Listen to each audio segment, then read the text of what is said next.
Yeah.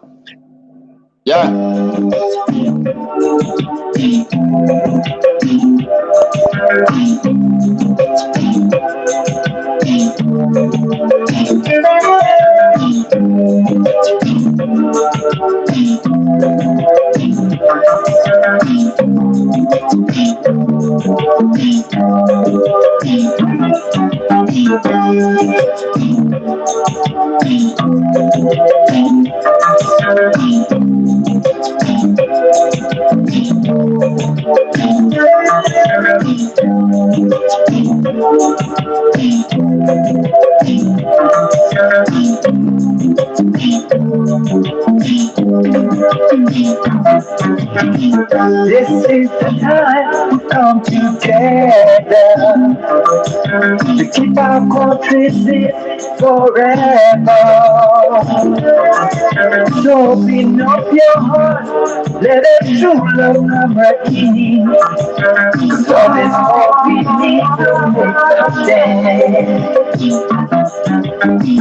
Let's all save one another and let's live together as brothers and sisters. Without togetherness, we won't have a peace of mind. Let's celebrate and have a peaceful sweet life. Hello and welcome to another special edition of the Dakpannah Show. The Dakpannah Show is a thought-provoking program and where we meet to discuss the issues that matter most. The Dakpannah Show is where we agree to disagree on issues, especially hovering about the motherland. And of course, today on the Dakpannah Show, we have a number of panelists are right out there. This is James Akwet live from Waterloo, Iowa, and Dakpannah is right out there in California. Shelton Duo is in Minneapolis, Minnesota. Gerald Koinyeneh, a Liberian journalist, and he's right here visiting the U.S. and of course is in Boston. Jefferson is back there in the motherland, and of course he's in District 12. Bagnersville, of course, is where he is. So, yes, this is the Dakpannah Show, Stick and Stay, and definitely we're going to give you some of the very latest from the motherland, and we will also be discussing a whole round of issues. Still with us. Again, my name is James Akwe. I'm right out here on the west side of Waterloo, Iowa. Land of liberty is our home. Let us keep it standing. The one and only home that we are. Sweet Liberia. Land of liberty is our home. Let us keep it standing. It's the one and only home that we are. Yes, as we said earlier, yes, this is the Dakpannah Show, and you are welcome. Yes, we have a number of individuals, a number of panelists here with us. But just before we begin to hear from the lips of those, from our panelists, let's go directly to front page African newspaper and try to give you some of the very latest. So, yes, the world is still mourning the death of King Pele. King Pele died, of course, on December 29. Pele scored over 1,200 goals and making him the world's greatest football soccer star ever. Pele died again November 29. He was 82. President Weah described the late Pele, the death of Pele as a monumental loss. Still within the front page African newspaper, issues there. Canadian police arrest a 48-year-old Liberian for robbery and counterfeit. Yes, that story is within the front page African newspaper. Also within the front page African newspaper, Senator Emmanuel Nukwe of Mangibi County has been charged for what? Power theft $7,600 US. Yes, Senator Emmanuel Nukwe of Mangere County fined for theft of electricity. 7,000, 600 US. So those are just some of the issues we want to remind you about unfolding them in the motherland, and other issues definitely looking at. What else can I just hit you with just before we begin to look at other issues? So yes, President, and a book and the front page Africa editor Rodney here, and to release a book on President and we. That story definitely, is coming up, and we will be going into other issues there from the motherland. But let's keep and start the ball rolling right now, moving on into and looking firstly at our brother, the man Gerald Koinyeneh works with the front page Africa newspaper, and he is visiting the U.S. He came to a program known as the U.S. Africa Leadership Forum. So we begin, with Mr. Koinyeneh. Welcome to the U.S. Let me take the time out to welcome you first, my brother. Welcome. Thank you, Mr. Akwe. It's great being in the U.S. and it's great being with you guys on the show today. Okay, so you just visited the U.S. Africa Leadership Forum. Tell us a bit about this program. Thank you very much. Yeah. So the U.S. Africa Leaders Summit was convened by the Biden-Harris administration with 50 African leaders, among them 49 heads of state, and the chairman of the African Union, the Honorable Excellency Musa Faki Mahamat. Okay. So among the 49 heads of state, our president, George Weah, was in attendance.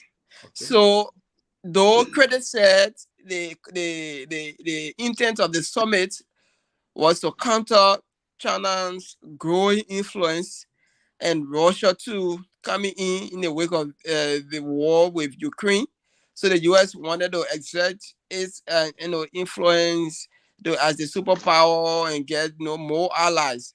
So it was intended to counter the growing influence of China and Russia. But the U.S. government said, on contrary to the claims, the summit was all about strengthening relationship with the continent, the African continent. According to the U.S., they have had a long relationship with the continent, but they feel that the summit is intended to ignite, some new area to work with technology and the diaspora community in the U.S. here to be part of this, relationship, because they believe that the diaspora community is a force for the continent when it comes to investment, growth, and other opportunities. So they want to include the diaspora community now with this two-way relationship, the Africa and the U.S. relationship. So It is not, so that was it was all about, and it included a lot of activities, forums, events, and the May Summit. Okay, you being a journalist, especially from the front page African newspaper, tell us a bit, what did you gather from this summit? Mr. Akwe, let me jump in a little bit. Before we go ahead to ask your question, I think you need to introduce the panel that will give our opinion, and then we can proceed with the questioning with Gerald. Oh, okay. But I just saw someone just now. I don't know. He went back, and I'm talking about Mulbah. Mulbah Kesselly just came on. Yeah. So I hope to see him later on, where I can be able to add him in the rest of it. So yes, I'm coming to. So that was just a tip of the iceberg. And so you see people from Waterloo now beginning to turn in and watch the Dakpannah Show right now. Trust me. Now I have with me the former president of the Liberal Association in Waterloo, Iowa, the man Jake Johnson. He's watching the Dakpannah Show right now. So yes, that was just the tip of the iceberg. I'm trying to put us up to speed of what the Africa-US Summit was all about, and he, was able to tell us. Now we go to our panelists. I have the man Dakpannah. It's right there in California, and Shelton Duo is right out here, where in Minneapolis, Minnesota. Mulbah Kesselly I mean, the youth leader of the Alternative National Congress definitely will be joining us later. But let's begin to um, talk to our panelists. I mean, so that they begin to introduce themselves, just as I mean, Gerald at least did earlier. Maybe introduce himself and give us a gist of the U.S. Africa Summit. Beginning with Dakpannah. Thank you very much, Mr. Akwe.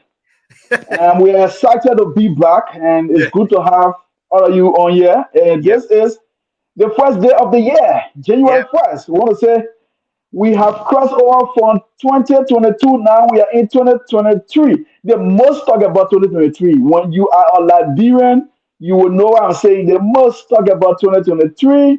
Right now, I can say that we have like 10 more months to election. Who will be the next president of Liberia?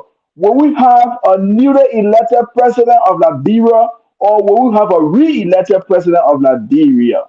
Well, we don't know who will become victorious, but October 10th, we will get to know. But I want to say welcome to all of our audience. Please help to share the live. If you share the live, you will invite many others to join the platform. Those of you that always follow us, we appreciate you. Want to say thank you for riding with us from January 1st, 2022. Now we are at January 1st, 2023. But the only thing we want you to have to share the live. When you share the live, we'll get more people to follow us. Most of you guys only follow, you don't share. You please share the live. So I want to say thank you, and I want to say hats up to Mr. Gerald T. Koinyeneh. As a matter of fact, Mr. Akwe Gerald, we were in Peter Kobe together.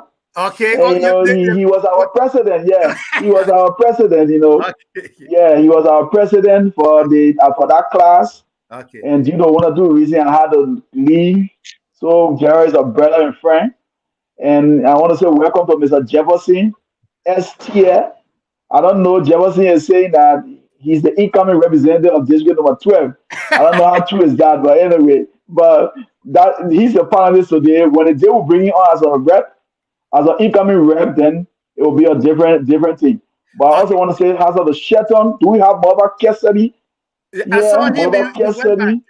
Oh, Yeah. you went back. Okay, we Yeah. are expecting Mulbah Kesselly. Yeah. I think he's the Secretary General of the ANC Youth Congress. Yeah. Mr. Mulbah Kesselly and my dear brother Sheton, all the way there in Minneapolis, Minnesota. I want to say hi to everybody. It's good to be back. I want to say Happy New Year to all of our followers. Okay. Thank you very much. And for, I mean, the man Dakpannah, of course, and the brain behind the establishment and setting up of the Dakpannah TV, Dakpannah 24. Yes, thank you very much. Shelton Duo, you are the next panelist. Talk to us, man. Introduce. Talk to me, man. I mean, who is Shelton Duo? Thank you, Yeah, Bibula James, Dakpannah, Jefferson, Tia, and that Koinyeneh. What's the last? I'm getting some Koinyeneh. difficulty in Koinyeneh. Koinyeneh, Koinyeneh. Koinyeneh. Yeah. Okay, Yeah. so Gerald bear with me. Mama If I Shadow, enough. Mama Shadow, you country man. Why you got to pronounce the country You name? must shut the head. Tell Bring him Mena. Yoli. No, not what I'm. Wow, I mean, this one. Up to now, I still feel that I'm staying in Liberia because I spent just less than 5 months. So, Okay. No, but just kidding. Just kidding. I yeah, need if her. I can spend 100 years in the country, I always respect tradition. Yeah. Yeah. Yeah, Definitely. so thank all of you guys. Like I always say, there is a pleasure again for all to be here, especially when we come together to discuss Liberia. All are here. You can spend 50 years, 30 years, 100 years, no matter. Even if you own citizenship, American citizenship right now, you will definitely have to know that you come from somewhere, and that place is called Liberia. So we are Sheldon, also, Okay. especially Sheldon, when Liberia. Let me just hold you Sheldon. there, Shelter. Let me just hold you there and bring and introduce the man, Mulbah Kesselly. Mulbah Kesselly, the youth leader, of course, of the Alternative National Congress, visiting the U.S., is also right here with us on the show. Mulbah, how are you? And welcome to the Dakpannah Show. And we have a number of individuals. you will introduce yourself later on, but we are now live just to let you know. Shelton, go ahead. Shelton, go ahead. Shut up. I just wanted to add to what you were saying that even when you naturalize in that passport, Labrador will still be there. Yeah, go ahead, Shelton. You need to unmute yourself. Let me say thank to all of you again, my dear friend and brother, Mr. Kesselly from ANC, who are just joined us. I know that being here today, you should really, tighten a belt because we will baptize him with more questions. Yeah, why it's true that some of us we support opposition leader or we are people see us to be an opposition, but we have serious problem with some of those opposition leaders, which of course some of us we can express our disagreement with them in the way our country is governed right now, and the opposition are not really getting together. So when we see any opposition leaders or any person from opposition camp, we want to venge our anger on them on a very respectful way. So let me say thank to my dear brother Mulbah Kesselly, who are John O and Jefferson T and all of you guys tonight. It's a pleasure us here. Okay, Shelton Dual. I mean, it's right there in Minneapolis, Minnesota. Okay, let's now switch over to the motherland, of course, where we have Jefferson T. And Jefferson is with us as a panelist from the motherland. Jefferson, how are you? And welcome to the show. My dear brother and friend, big brother Akoya, I want to say thank you for the opportunity, and friend brother Dakpannah. Let me get welcome and to the friends brother. I can see because you've been on our side for a while, so let me get welcome my brother Kesselly. Perhaps you don't know me personally, but we've also been interacting on the social media. Yeah, I guess you've been following me. So again, I want to say condolence to the family. The world lost somebody special that we all know. It's not secret. Again, the motherland is here. We have been following the issues, across our country. Liberia, as we speak right now, I'm the only person on the world show in darkness. It's so sad for me. I'm so embarrassed. I will be here. They see me, I pray. I'm so embarrassed. They have to talk. But again, there's two years like the world will never give up. As I speak, the entire environment is dark. I hear it in my room, talking in my living room. It's so embarrassing. But however, we keep pushing the issue until Liberia can get better. So we are here to discuss the issue. Yeah, we are here to discuss the issue. You give him Mulbah Kesselly more ammunition. Yeah, and that's why we will be, and that's why we definitely will be doing on this platform. Yes, the man Mulbah Kesselly, I mean, is right now with us, and earlier we're waiting for him, but at least he has now joined us. Mulbah Kesselly happens to be, if I'm correct, the youth leader of the Alternative National Congress. Mulbah, how are you? I think he's a stalwart of the youth league. Yeah, okay, a stalwart of the youth league. Talk to us, Mulbah. Tell us a bit, who is Mulbah Kesselly? Okay, so first of all, I want to say I'm sorry to you guys that I came late. I guess I'm trying to transition from Liberia to America. So I'm trying to learn how it works. I see Josie in darkness there, but it's good to be on the show tonight. Yeah. So I'm Mulbah Kesselly. I am the Secretary General of the Indomitable National Youth Congress. That is the ANC Youth Congress. Again, I'm here based on the ANC's vision and the support to Liberian citizens to ensure that we can make our country a better place. It's good to be here tonight. I saw that Shelton was warning me about everything I should be expecting and how he's disappointed with some of the things that are happening within the opposition community in Liberia. I do empathize with his position and I do recognize that, but I can assure you that I am fully ready to talk about all the issues. Because look, where Liberia is, you do not need to do much of a study to talk about anything happening in our country There may be frustrations here and there, but at the end of the day, things will fall in place, and we are very certain that Joshua will be a one-term president. So it's good to be here tonight. So let me get ready for all the questions that will come. Okay, let me get ready for all of the questions. Indeed, all of the flaming arrows that will be popping and coming up from maybe from Dakpannah, maybe from Shelton, and maybe from the journalist himself from the front page African newspaper, and Koinyeneh, Jefferson Tier as well, and James Akoy.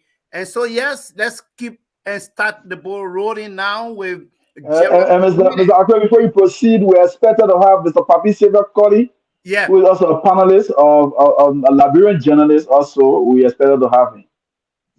Okay, Papi Savior Colley, the star radio journalist from Columbus, Ohio. I mean, is expected to be with us, and I know definitely Papi is going to come on.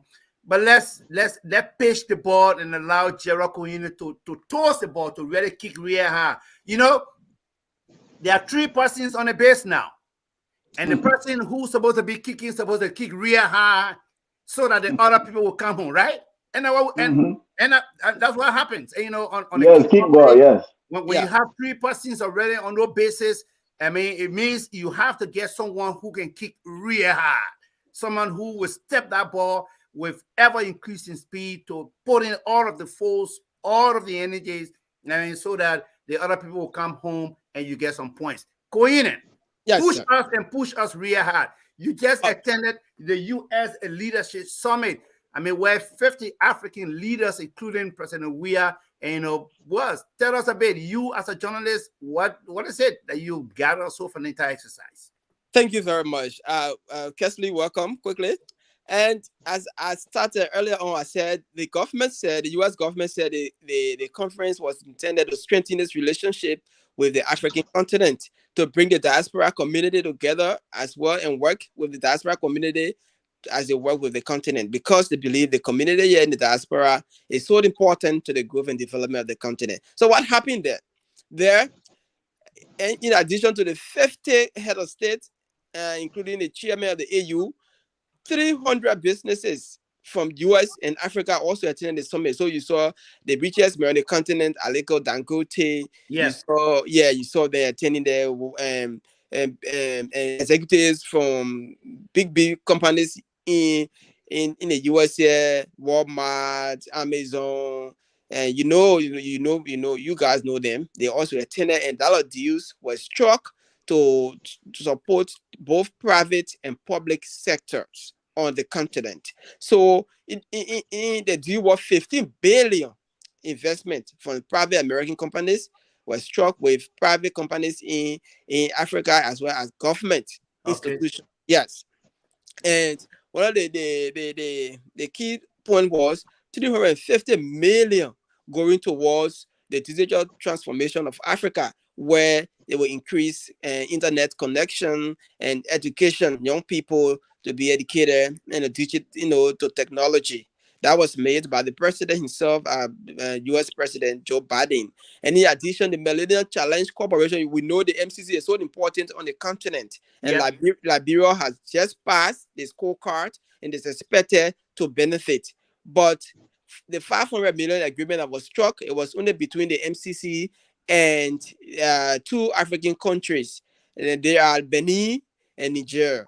And it is intended to reduce transportation costs, making it easier for the countries to transport their goods to the port, because Niger is a landlocked country, and that will build road and improve transportation. But Liberia was not called. There was no deal struck for Liberia, so I was concerned being from Liberia, and I had to talk with the official delegation. The one member of the delegation I spoke with was Maritime Commissioner Len Eugene Nangbe, while Liberia didn't strike any deal with MCC. And what did he say? And he said, Liberia just qualified, just passed. So the agreement that was struck, it has been in the making. Those countries passed earlier on. So hopefully the next round, Liberia will be and included. And at the end of the summit, the President Biden announced that 2.5 billion in the next 3 years would be, pumped by the MCC to the continent. And Mr. Nambwe expressed hope that in this amount, Liberia will benefit. So that was it. But then, the African Diaspora Leadership Conference was also held, and our president was the first and head of state to speak at that conference, and he called on African governments to create the enabling environment to allow people here in the diaspora to go back home and invest. And one of the things he talked about was the enactment of the dual citizenship law. He said Liberia has passed that law, and knowing fully well the importance of the diaspora community. So Liberia now has a dual citizenship law that allow natural born citizens who are in the US and other countries who have attained citizenship for those countries to also be citizens of Liberia and to fully participate in the growth and development of that country. So he called on African governments to do the same. And quickly, because the show is full of strong panelists, so I just want to wrap up. We'll talk about elections. And on the side of the summit, the president of the US had a private discussion with 6 African leaders whose country will be going for election in 2023. I listened to Dakpannah stress in 2023. I think my heart just went to election. So it is so important. And President Biden wanted assurance from these presidents. Some will be going for re-election, like President Weah, and others would not. So he wanted a commitment to ensure that the elections will be peaceful, it will be free, it will be fair, it will be transparent. And these African leaders, they include the president of Liberia, George Weah, president of Nigeria, Muhammadu Buhari, president of the Democratic Republic of Congo, Felix Tshisekedi, president of Gabon, Ali Bongo, president of Madagascar, Andre Narina Rajolina. And President Weah committed his government to ensuring free, fair, and transparent election. And the other countries, to the other president, they did the same. And the US government pledged $165 million to support these elections in different programs. There were no exact announcement, and there was no announcement on how this money will be pumped. But I spoke with Commissioner Nangwe, and he said the money will be, Liberia is expected to benefit at least 20-30 million, and it will come in the form of activities to support electoral activities. So far, that was some of the highlights during the summit, and I focused on reporting on Liberia because it is our interest first, and these are some of the things that I reported on. And quickly, the War Crime Court, they also have the side event where they allow the civil society organization to come and talk about CSO that on the African continent that are talking about human rights accountability for war crimes committed. And Liberia, owing to our history, we experienced the war and a lot of things happen. So the CSO from Liberia was represented by Adama Denster. He's the Secretary General of the Human Rights Platform of Liberia. Okay. And that forum that was organized by Human Rights Watch, Amnesty International, Johns Hopkins School of Advanced Studies, and brought together the CSO and human rights defender. And Dempster said in Liberia, unlike other countries, that Sierra Leone and Gambia is doing that, Rwanda did it, South Africa did it, even Ghana did it, Liberia has failed to implement its TRC Commission recommendation that call TRC's recommendation that call for the establishment of a court to try those accused of committing crimes against humanity during the war. Those who have been tried, he said, all of them, they are out of the country. They were tried out of the country, but in Liberia, unfortunately, according to him, which is the fact, nobody has been tried, and those that were indicted by the TRC or that was recommended to face trial, they are holding high position in government, making it very difficult for the court to be established. So he called the U.S. government to use or leverage it has on Liberia as a traditional ally and powerful, so that the government can establish the court. So that was it. Okay, so the man is giving us a snapshot of events or activities there at the Africa Leadership Forum headed that's organized by U.S. President George. I almost said George Bush. U.S. President Joe Biden. Yeah, the Africa Leadership. The man is a journalist. If we get that man a chance, Koinyeneh from Front Page Africa will drag us through and will begin to do all of the talking. I know, I know how these journalists behave and the rest of it. But yes, gentlemen, you heard the snapshot, you heard a brief summary there from Koinyeneh from the Front Page Africa newspaper. So I'm going to give each panelist here, a little time to just brush us through. What is your own intake? He talked about 15 billion for Africa. He talked about 350 million for digital internet connectivity for Africa. Internet connectivity for Africa. He talked about 2.5 billion for Africa. But then the most important thing has to do with the election, where the U.S. President Joe Biden wanted this commitment from African leaders when it comes to the election. Madagascar will be going to election, Liberia, Nigeria, Congo, DR, and what? And Sierra what? Leone. Yeah, Sierra Leone. and what? And Sierra Leone, what? Yes, Sierra Leone. Yes, we'll be going for election. So these president leaders or so, were able to give in their own commitment to say the election definitely will be free and fair. But let me send it to you, gentlemen. You listen to Koinyeneh, who attended the leadership forum organized by U.S. President Joe Biden. Beginning with Dakpannah, what is your own intake? Well, thank you very much. I listened to what Mr. Gerald Koinyeneh said, Yep. but I'm interested. I'm interested in the meeting that was held with the 6 African leaders, because I understand that those countries will be going for elections, so Biden decided to invite them. But I want you to give a little bit of detail when it comes to the football match, because we saw them, witnessing a football game, and we saw President we are sitting rest our body. There were a lot of mixed reactions. People said that Biden sat Weah beside him because he wanted Weah to tell him, about the game, to give him more details about the game, So what do you gather as it relates to that meeting and that gathering witnessing the football match? All right. So actually, what I observed during the conference, he was one of the most popular African leaders that attended the conference, and not because of his status as a celebrity, but because his son represented the U.S. men team at the World Cup. Yeah, in school. So almost all the U.S. officials from the president, vice president, secretary of state, Blinken, and Congress men and women, when they kind of speak, they will really recognize him and they will extend that sense of appreciation to him for passing the skill to his son who represented US, who is representing US. So I think that was some of the anecdotes and some of the fun they held. They had to come up with before making a speech in recognizing him. So because of that connection, to me, I think because of that connection, the president decided to have the brief time with him, with President Weah. And it's all about politics, making you comfortable, and President Weah, his comfort zone, we can't take it from him, is football. And looking at the impact his son is making on the national team, they decided to have more time together to make him, I think, to me, my view, to make him comfortable. Yeah. Okay. Dakpannah. Yeah.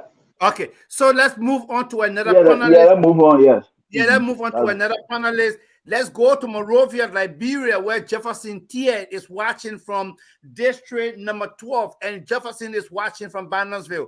Jefferson, you just listened to Gerald Koinyeneh from the Front Page Africa newspaper.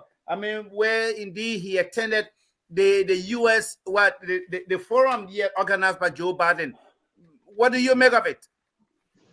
Yeah, I want to say thank you, Koinyeneh, for the update. Sometimes it's good to be on the same to know all of these issues, because sometimes when you're getting it from different platform, it can be a little bit daunting. But directly from you, I believe, I have the hope that what you are saying here, everything will come to pass, and that is my prayer. And I pray that all the 6 African countries that will be going for elections, to be tolerant, because when you are in power, to just let it go is not an easy task. So we hope that the commitment they are making, to the US, they should fulfill it. because we know what African leaders can do at the end. So I think maybe from the body language, we know that what they are saying is from their heart, or from just from their tone or something like that. So we hope and pray, nothing more to say. But as for me, I'm hoping and pray to say what they are saying. They should stand by it, before the youth. He's only anticipating, hoping, and praying that discussions, here, there, I mean, they don't shrink from what they said. Exactly. But they will hold on to it and move away. I see, and already Mulbah Kesselly is beginning to smile. And who knows, maybe he wants to pull some rare inks and rare marks. As when the teacher begins to grade your paper, the teacher uses rare ink, right? Yeah. Yeah, when you see the red ink, it means the teacher is about to pluck ink. The teacher will not use the black ink, red ink.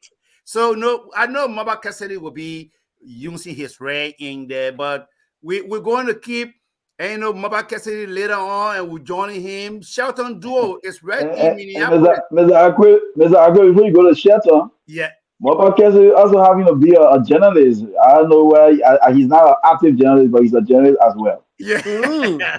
Yeah. Yeah. The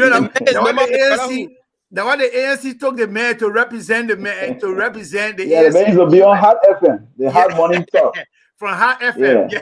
Yeah. Mulbah Kesselly, journalist Mulbah Kesselly, welcome. I'm not here as a journalist. I'm here. The man keep ready for coming issue and the rest of it in the ANC. So Mulbah Kesselly, the man not in ministry anymore. Yeah, no. Shelton Duo, talk to me, Shelton. And the people in Nima County, let me tell you this, and Dakpannah, I was joking with him, I said, Shelton, you from Nima, you my brother-in-law. He said, I said, yes. I said, you are from Nima, you are my brother-in-law. My wife happens to be from Nima County, from Campley direct. So let me join my brother-in-law, Shelton Duo, Izuo. Oh my God.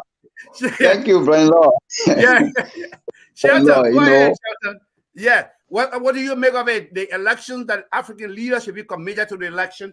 That 350 billion for internet connectivity. We see our brother there in the dial, Jefferson TA from Morovia. Yes, man. And talk to me, man, Shelton.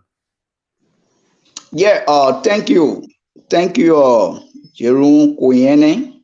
Thank you ever so much for making us to be informed regard to the president. Shelton, that name that we correcting you is Gerald Koinyeneh. Gerald Koinyeneh. Okay.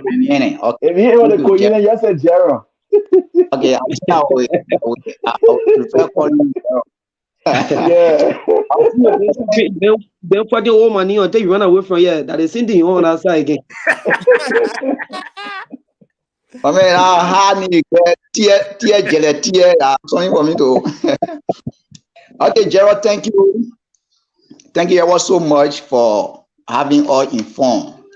When you were giving all, the president recent visit, there are few things that caught or that captivated my mind that create serious interest. When you talk about 165 million to support election in Africa, at the same time, you spoke about 350 million to improve internet connectivity in Africa. And at the end analysis, you talk about President Weah encouraging Liberians or investors to invest in our country. But I will speak quickly on two issues that really, are created serious interest in. One has to do with the 165 million to support election activities in Liberia. You think it is a question? It's a question to you. I don't know if you can answer. That would be good. But you think America, looking at right now where America has sanctioned 3 Liberians, Nathaniel McGill and how they call the other guy from Riverside. Bill Tuare and Serena Cephas. And Bill Twawe and Nathaniel McGill, they are saying that they are going to contest in our electoral process of Liberia Council 2023. And then the American government, through their sanction, they were very clear that nobody should interact with those people. And taking into consideration giving 165 million to support election activity in Africa, you think it will be prudent enough, or America will give portion of this money to Liberia, especially when Bill Twawe and that Nathaniel McGill, are going to contest in our election? You think are we going to get portion of this money, because American has told us clearly that no one should interact with those people? So that a question I want, or concern I want you to address for me. And then the other one has to digest. Let's do it in a piecemeal. Yeah, piecemeal. Let's do it one at a time. And the first one has to do with the elections, right? What up? Yes. Yeah. Let's do it. Let the man answer that one first. Okay. So that's it. Yeah. All right. Okay. So the U.S. government has made it clear that the conference here was not to impose its will on the African continent, on those countries. They're just about to talk about, democracy and strengthening that relationship. But before this summit, the U.S. government sanctioned these people, as you said, and they told them nobody should make business with them. So I don't think, in my opinion, that is not front page, that is Gerald's opinion. In my opinion, the U.S. government will not stop the support to election because these two people are participating in the process. Remember, we have people that have already been, sanctioned in the house there. Senator Johnson and Senator Schumer. I know they'll be contesting again. So what they will do is, what I got later on, what the money will not come in the form of budgetary allocation. Okay, will come in the form of projects implemented by CSO, and other stuff to strengthen civic education and other activities. But it will not be based on, whether they are contesting or not. The government, through the U.S. Embassy, U.S. government through the U.S. Embassy in Mulbah, already towards that. All we can do is to reject these people. Even if they contest, if we really want to fight corruption, we really detest what they allegedly did, we should reject them at the poll. Then individually, those who will support them, and McGill he has been calling some names, those who helping him, other people I think they are following. So I think if they will sanction anybody, it will be individuals, but it will not be collectively the country, because the country allowing the NEC allowing McGill to contest. There's no law that says when somebody is sanctioned, the person shouldn't contest. And by right on the ground, they are not being tried or convicted by any law on the ground. They remain innocent in line with our constitution. So I don't think, in my frank opinion, the NEC will deny them because they have been, sanctioned by the U.S. government, by a foreign country. No, but the U.S. government may take action against individual entities like bank who may loan money to them for campaign activities. Individual who will be supporting them, giving them money when they have evidence. They may go after them, just how they have been doing in other countries, but not to suffer or they punish Liberia as a country. That's my frank opinion. Okay, frank opinion on the matter. So what's the next question just before we move on to Mulbah Kesselly? The next one, I know you will surely move to other people. It's not really a question, it's just a comment. Okay. Regarding President Weah encouraging investor or Liberian to go home. Look, one person who have been saying it over and over. Every Liberian, including myself, all year we will be happy for the government to attract more investors to go in our country and go invest. But President Weah is calling to investor or Liberian to go back home. I think it's just like a joke that he's joking there. Why am I trying to say this? You know, before any investor, a serious-minded investor can go in your country to go invest, they take into consideration serious, factors. And one has to do with your justice system in your country, okay?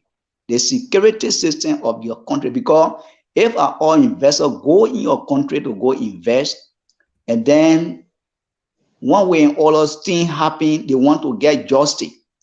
And which, looking at President Weah regime right now, what have been happening, it seems to me that he's not even willing to fight against corruption. So for you to get, that's why you see almost they are gone for 5 years, almost 6 years now, you are not have any investor to go in our country there to go invest, okay? So I think even other year, I personally talked to some Liberians that have been here serious, that have spent more time here, and they were very clear to me that Liberia is not ready yet, okay? Right now, look at what happened. Even the recent case I just talked about Nathaniel McGinn, other guy. If the government was really serious from the time American government can't hire on a guy, the first thing they should have done is to take issue with this guy so that American government can produce evidence that they get against those people. Up to now, zero. You think people don't billionaire a year from Walmart, the kind of businesses we're seeing here, you think those people stupid to just go invest their money somewhere where when things happen tomorrow, they will not get justice? No way. So I think in my mind, President Weah, until he can really, put a government together, like I just told you, we are not praying for bad things to happen for our country. But if President Weah wants for investor or Liberian to go back home, to go invest, the best thing he should have done is to put together his government together so that when people invest in the country, when anything happens, so that they can get justice. But until that can be done, I don't see no serious investor going to Liberia right now to go invest. So that's the point I want to. Okay, Shelton Duo is saying that, but Shelton Duo is just from Liberia in a way. He has spent or stayed, a little over 3 to 4 months here, in the U.S. Shelton will say thank you for weighing in. Let's move on to the man Mulbah Kesselly right now. And Mulbah Kesselly, trust me, all eyes, ears, and the lenses indeed are on Mulbah Kesselly from the Alternative National Congress. You listen to other panelists, you listen to Gerald Koinyeneh. Talk to me, and what can you say? Especially when it comes to this election with President Weah visiting, the U.S. and participating in the U.S. Africa Leadership Summit. Furthermore, I want to thank Gerald for doing a very splendid job outlining some of the engagements President Weah and other African leaders had with the U.S. president. I am excited that Gerald recognized the fact that a lot of African leaders, and in fact, the hosts, were excited to meet George Weah because it's some place for the U.S. national team. But George Weah failed to even use that platform to make a representation on behalf of the Liberian people. Now, Gerald would tell you, President Joe Biden did not have a one-on-one engagement with President George Weah to discuss policies and issues affecting the Liberian people. That did not happen during the entirety of that conference. Anytime Weah had an engagement with President Joe Biden, it was in a large group where he could not specifically speak to challenges like the U.S. faced with. So take, for example, let's look at the MCC compact. You know that since George Weah became president of Liberia, we have never met the MCC. We've always failed. Now, to be able to get the compact, you must have had a year of success, and then the second time when you pass, so you pass this year, you pass next year, then that qualifies you for the compact. We just passed for the first time, right? Since George Weah became president. So we are not qualified for the MCC compact. Now, if we fail next year, just know that it is not going to happen. So we are on a path where the government is forced to pass next year, and then that will be all the qualifiers for the MCC compact. So what did Joshua get from attending the conference? Okay. Directly, absolutely nothing.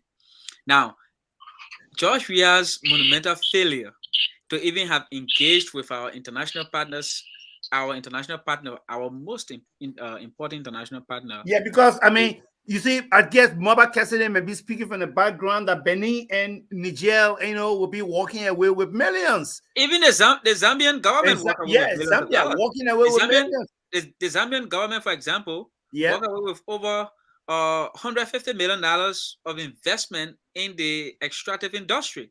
Okay. Which is very important. So, but what I'm trying to outline here is that our president does not have the face to represent the country internationally. And even with our most important international partner, the United States government. Now, for the first time in post-war Liberia, or even in pre-war Liberia, a president sits there for over 5 years. He did not get an official invitation from the United States government. That is strange. That is uncommon.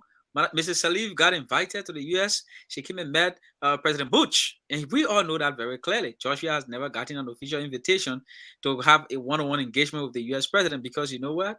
They do not have the regard that we expect the U.S. will have for a Liberian president. So Joshua is hurting the country. He's hurting every Liberian citizen. He's hurting our mothers and sisters who should be getting needed assistance from the United States government.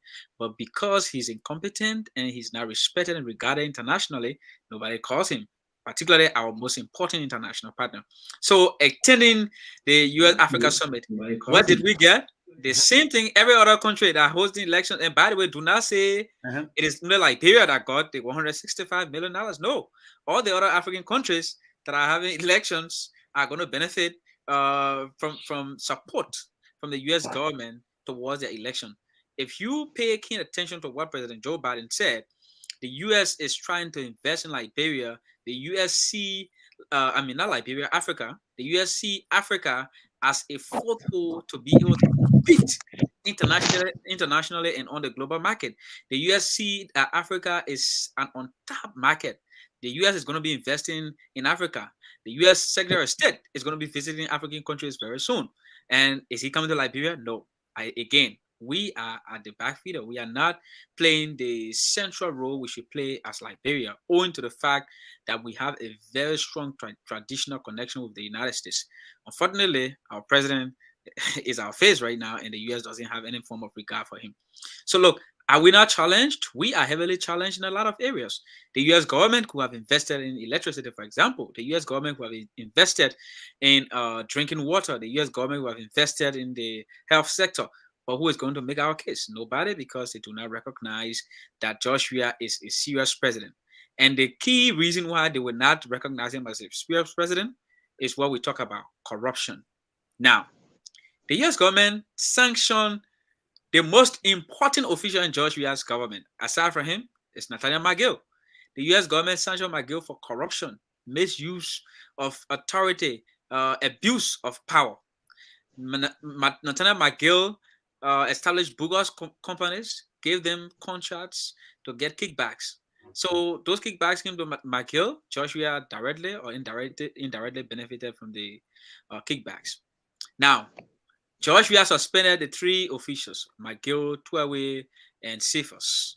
He promised that the government was going to launch an investigation into the allegations levied against the 3 of them. Nothing has happened till date. The 3 men, at least to some extent, were pressured by the Liberian people. They were forced to resign. When they resigned at various positions, what is happening today? Nathaniel McGill is running to become senator in Margibi County with the support and acquiescence of the Liberian government or through George Weah. You think the U.S. government going to take our government to be a U.S. government? That's not going to happen. Our people will keep suffering. Our people will keep languishing in poverty because the government does not have a clear policy in any sector of our country. So talk about anti-corruption. Joshua is not doing well. The government is not fighting corruption. McGill is free. Tuaway is free. Tuaway is free. That is a classic example to our international partners that Anyone can do anything in Liberia and walk scot-free. This culture of impunity is being practiced under Josh Weah's president. Incompetence is rife, and the fact that the structures of good governance that were laid by Mrs. Salif, Josh Weah is crumbling them. See how Josh Weah has deliberately weakened our anti-corruption institutions. See how weakened the General Auditing Commission is, for example. Look at the Liberia Anti-Corruption Commission. Very weak, doesn't have teeth to bite. You have people who sit at the LACC, people who should be faces of anti-graft, people who should be faces of the fight against corruption. Those very people are being alleged to be involved into acts of corruption. What is Joshua doing about that? Nothing. They are walking scot-free. They can enjoy themselves because you know what? Their loyalty to Joshua is what counts, not their loyalty to Liberia. And aside from that, our president is not considering the fact that because he has failed to hold these people accountable, our international partners are wary to do business with Liberia. Let's talk about the extractive industry, for example, Mr. Akwe. Yeah. Now, Serena Sifos was Solicitor General, the country's chief prosecutor. You said there he used his position to release people illegally, to get involved with money laundering. The U.S. government, comes out with a report and states these things. You do not go after him with some very serious stance and ensure that you assure our international partners and other bilateral organizations that no one can play with our laws and go scot-free. You have CFOs going all around the country, living free and still enjoying perks from Josh Weah. You think anybody will want to invest in our extractive industry? No, because people know that if you invest in the extractive industry, if you have issues, you go to the court. The Solicitor General most recently was using his position to fight other companies that were here. Nobody will invest in Liberia. So look, Josh Weah's regime is miserably failing. I want to state here that the recent U.S. Africa Summit is a classic example of why we should retire this footballing president and wave him goodbye. Okay. The U.S. Africa Summit, it's just a clear indication why we should retire the footballing president and bid him and goodbye. You listen to him. You listen. Dakpannah, you listen to him. Jefferson Tier, you listen. Shelton Duo, you listen to the brother there, the folks from the Alternative National Congress. Now, Liberia indeed did not walk away with anything, which is technically true. From the MCC, though Liberia won, but did not walk away with anything. And we're talking about Benin and others. Zimbabwe will be having millions, but we and others walk away with empty pocket. Yeah, Mr. Akwe, thank you. I think we all listening to our brother and friend. Yeah. Kesselly, his analysis relating to issues surrounding our country. The way our president is proceeding with our country. It's so downheartening to everyone. Because even the time we saw President we are coming to power, our concern was anyone that would take something from Liberian people that don't belong to you. Definitely you are going to move on you to get it back, because we feel that you are the best person, because you are a new one around relating to any other bad history, but coming to power to start hearing all of these things taking place, we are so disappointed. That is the fact. We are disappointed in what we are seeing.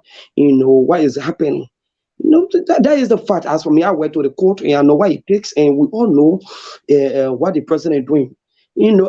I listened to my brother and friend Koinyeneh. You are talking about the U.S. sanctions. Gerald. I think Shelton was asking that question. I think it's a contradiction from the American as well, by saying that we should not do business with these people that have been sanctioned by them. But my question to them, what are the mechanisms they are putting in place? They just trying the people, you put a child outside and you in jail and play to sleep or to go beat and say, get leave my house. So what are the mechanisms they are putting in place? They're breaking the money that will invest in the country. And the end of the same program around Charo on the same money to become senator representative. What is the mechanism, the security is not enough for what they are doing. They are still hamming up. They are not making effort. They just trying to put. They say, "Oh, you make your own decision." It should not the country that you are trunking the people on. the poor people that are here, they have no choice. So anytime they people move around, they will follow them. Go see in Mind Gibi. They say Nantano Magia, so you pick out to move the entire Mind Gibi is outside down. Everybody want to be with you, everybody want to hang on you. Why you think Jefferson, just to hold you there to a point. It's so good that you work at the court and you know the laws of Liberia states that Yeah. you cannot be held liable until you are proven guilty to a court of competent jurisdiction. So granted? what decision you want the U.S. government to take? Those guys, that's allegation against them. United States took their decision to deny them from coming to the U.S. and ask all of those people who are partnering with the U.S. government not to do business with them. Yeah. So nothing more, nothing less the NEC can do. Because the NEC do deny them, then what will happen? The government will take flight to that Supreme Court. Supreme Court will clear the way for them because there's no guilty verdict on them. Sure, I agree with you. I'm still saying the same thing. So the mechanism that they are put in place is not enough for us. You understand? They got to do more. They need to do more for us. It's not enough. But Gerald, you just saying the same thing. Which mechanism you want the U.S. government to put in place? I want to The U.S. government cannot bypass the Constitution. Let me Wait. Okay, look, I'm going to come back to this, but look here. Koinyeneh, I want to ask you a very short question. And it's going to bring us back to what Jefferson is talking about. Gerald, tell us exactly, you being a journalist, when you talk to the ordinary men on the street, what do they say? What do they tell you? What do you hear from them? So the opinions are split, but most of the things we get from the public, most of the opinions and the comment they say is that those that have been sanctioned by the U.S. government should face prosecution by the Liberian government. The U.S. government has done its side by informing the Liberian people that is what these officials did, and because they're against our own security. You remember the sanction is not for Liberia.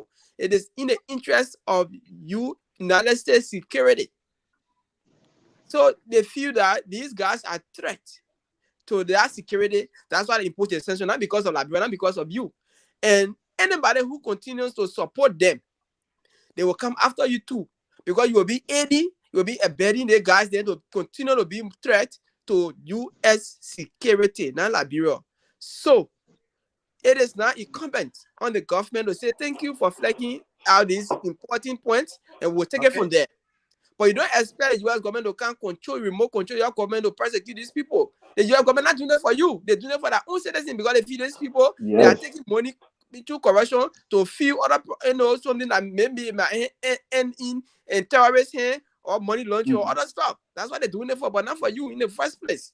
So now the public is saying that these people should face prosecution. So the government should act political will. While others are saying, while their supporters on both sides, the supporters are saying the U.S. government is dictating, it's merely in Liberian politics, it is just witch hunting these people. They are not, what they are saying they are. So that's split opinion, but majority are calling for their prosecution, actually. Okay, so it's like someone telling you, I have played my own part. It's now left to you to really decide, and decide this day, and which way are you going to go. And, and the U.S. ambassador is one of the tough-talking ambassadors in recent time. He continued to state that these people, the government should do the best thing for its citizens to subject them to prosecution. That's what he's been saying throughout, through open letter, press conferences. I'm also a son. I cover the diplomatic mission. I cover the activity. He's very focused on that. I think with that, that's enough. That's enough. Okay.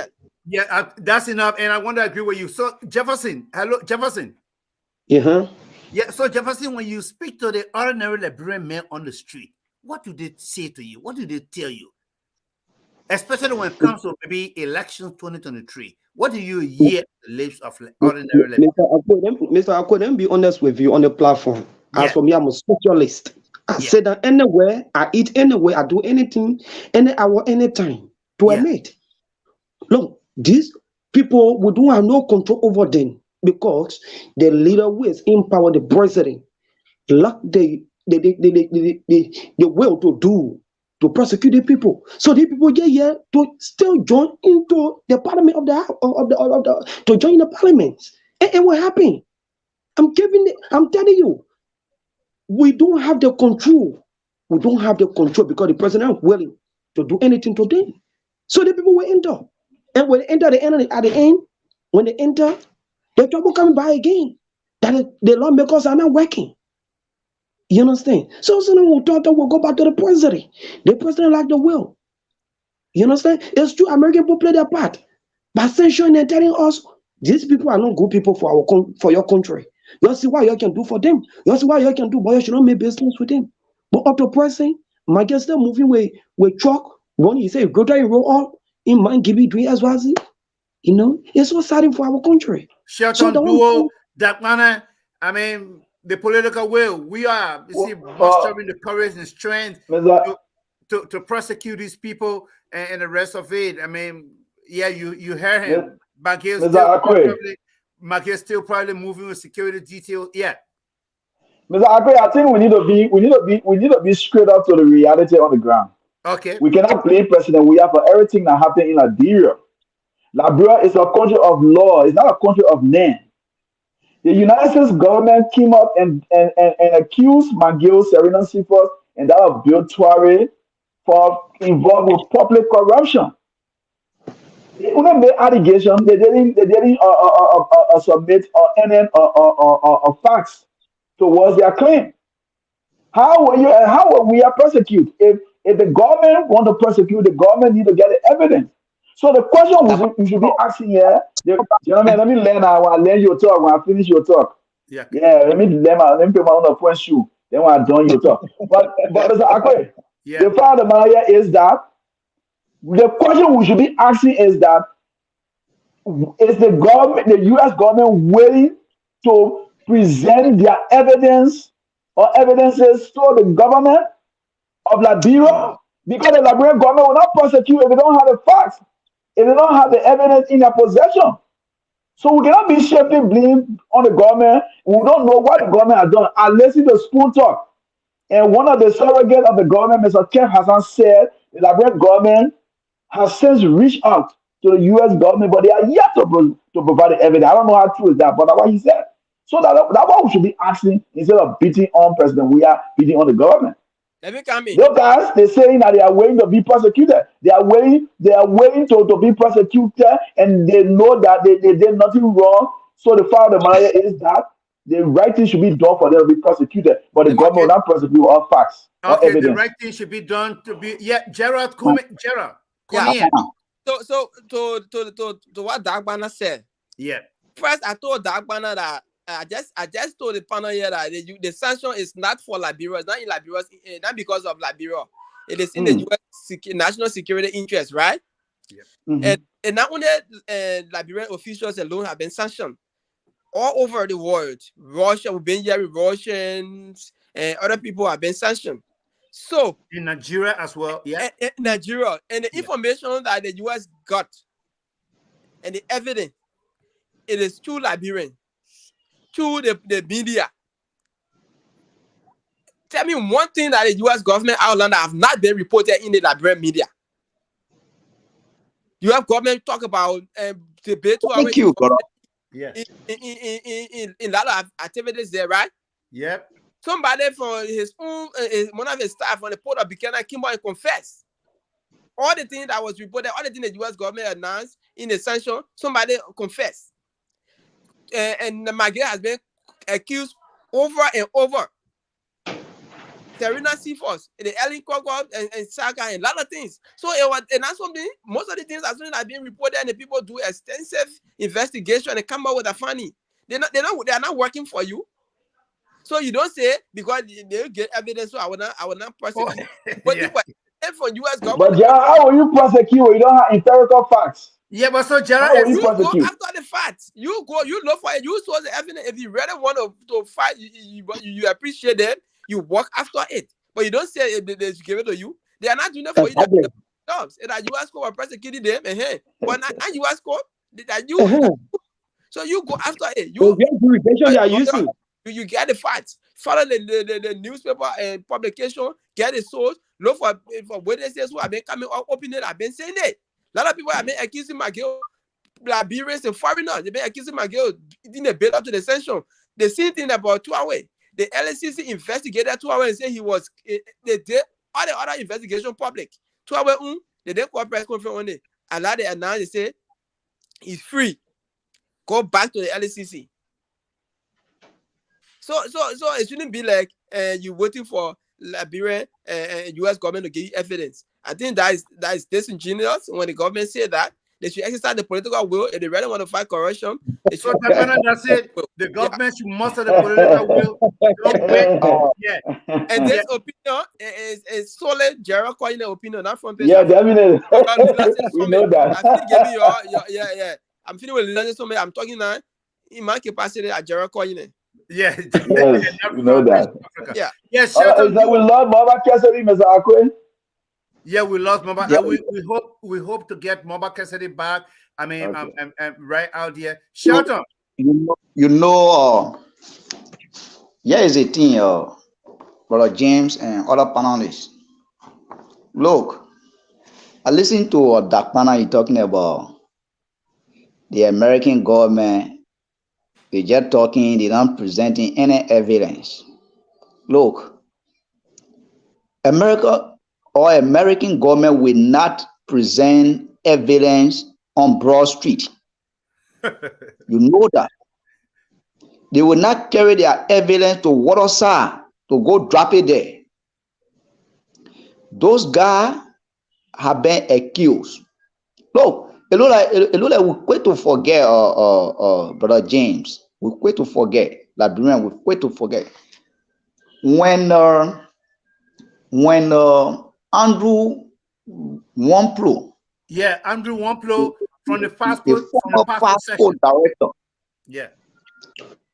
when he was accused, Liberian government, I don't know, because some of those things, why our brother Gerald said, I agree with him. Most of what have been happening, or even before America or American government can come out to sanction those people, almost Liberian have been flaking most of those issues down to Nathaniel McGill, what he used to do. We have been saying that almost the popular, how they call newspaper front page. Thank God that you have somebody from Front Page Africa that here today. For me, as one person, I always like to follow Front Page Africa because most of that information is factual. Most of those things have been coming up.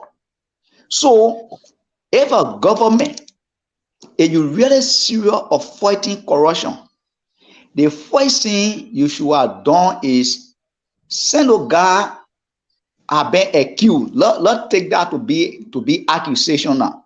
Have you called them as a chief prosecutor of Liberia or the Justice Department? Have they one day invited those people and asked them regarding this issue?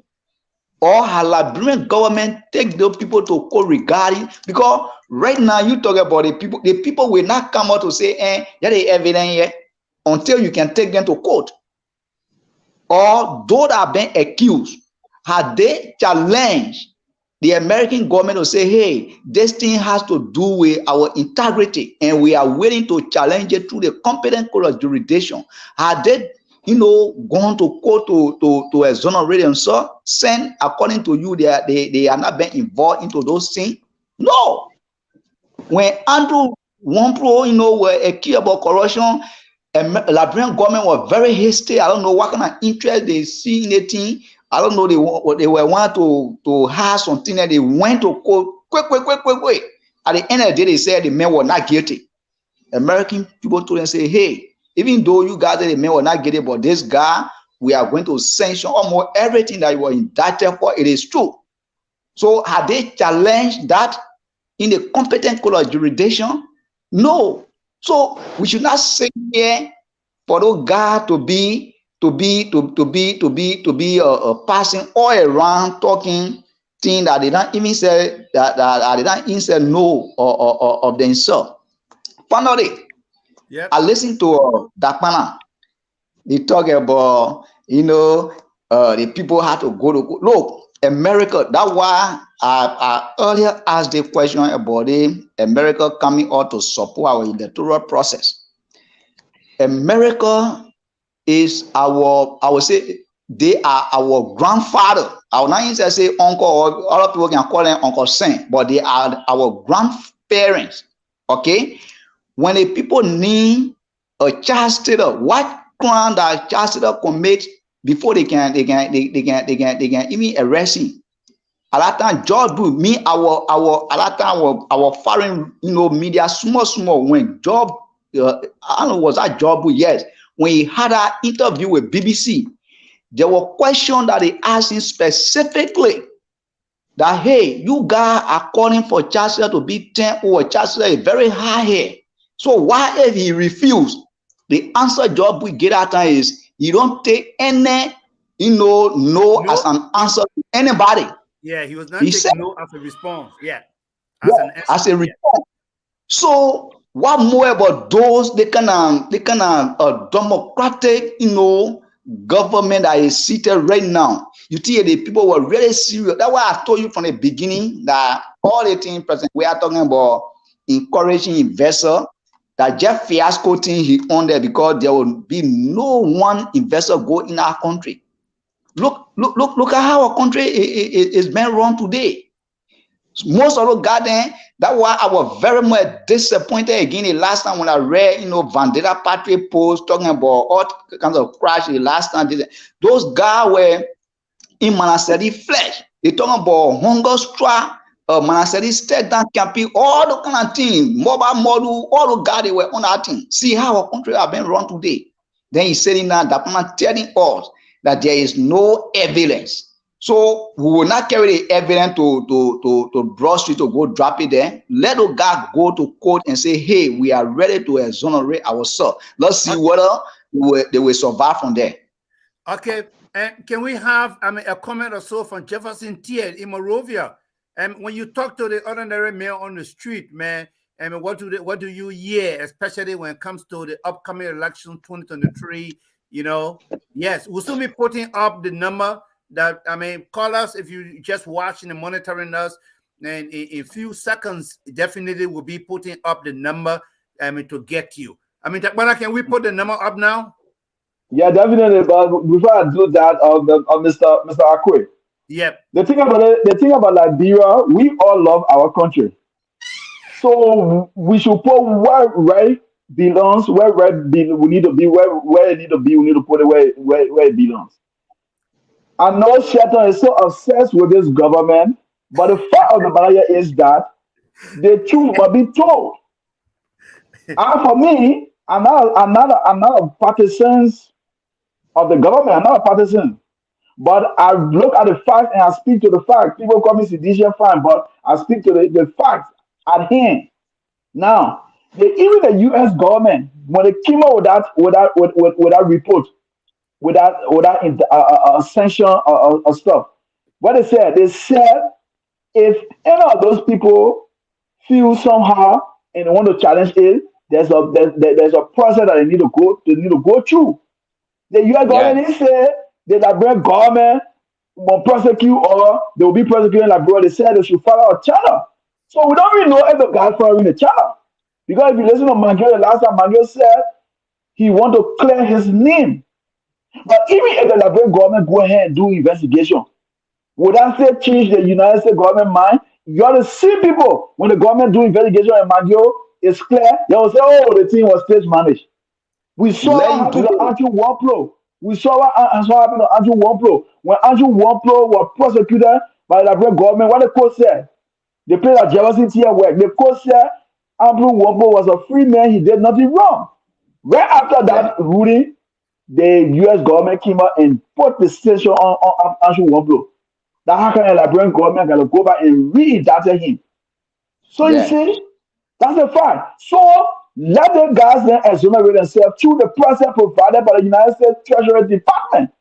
But we cannot kind of be beating on the government for the government not taking action. If the government go ahead now and take action, you know how many times those people been prosecuted by the government and then they won the government? So Okay, we cannot blame the government. That's my position. okay, that's your I will position. blame the government.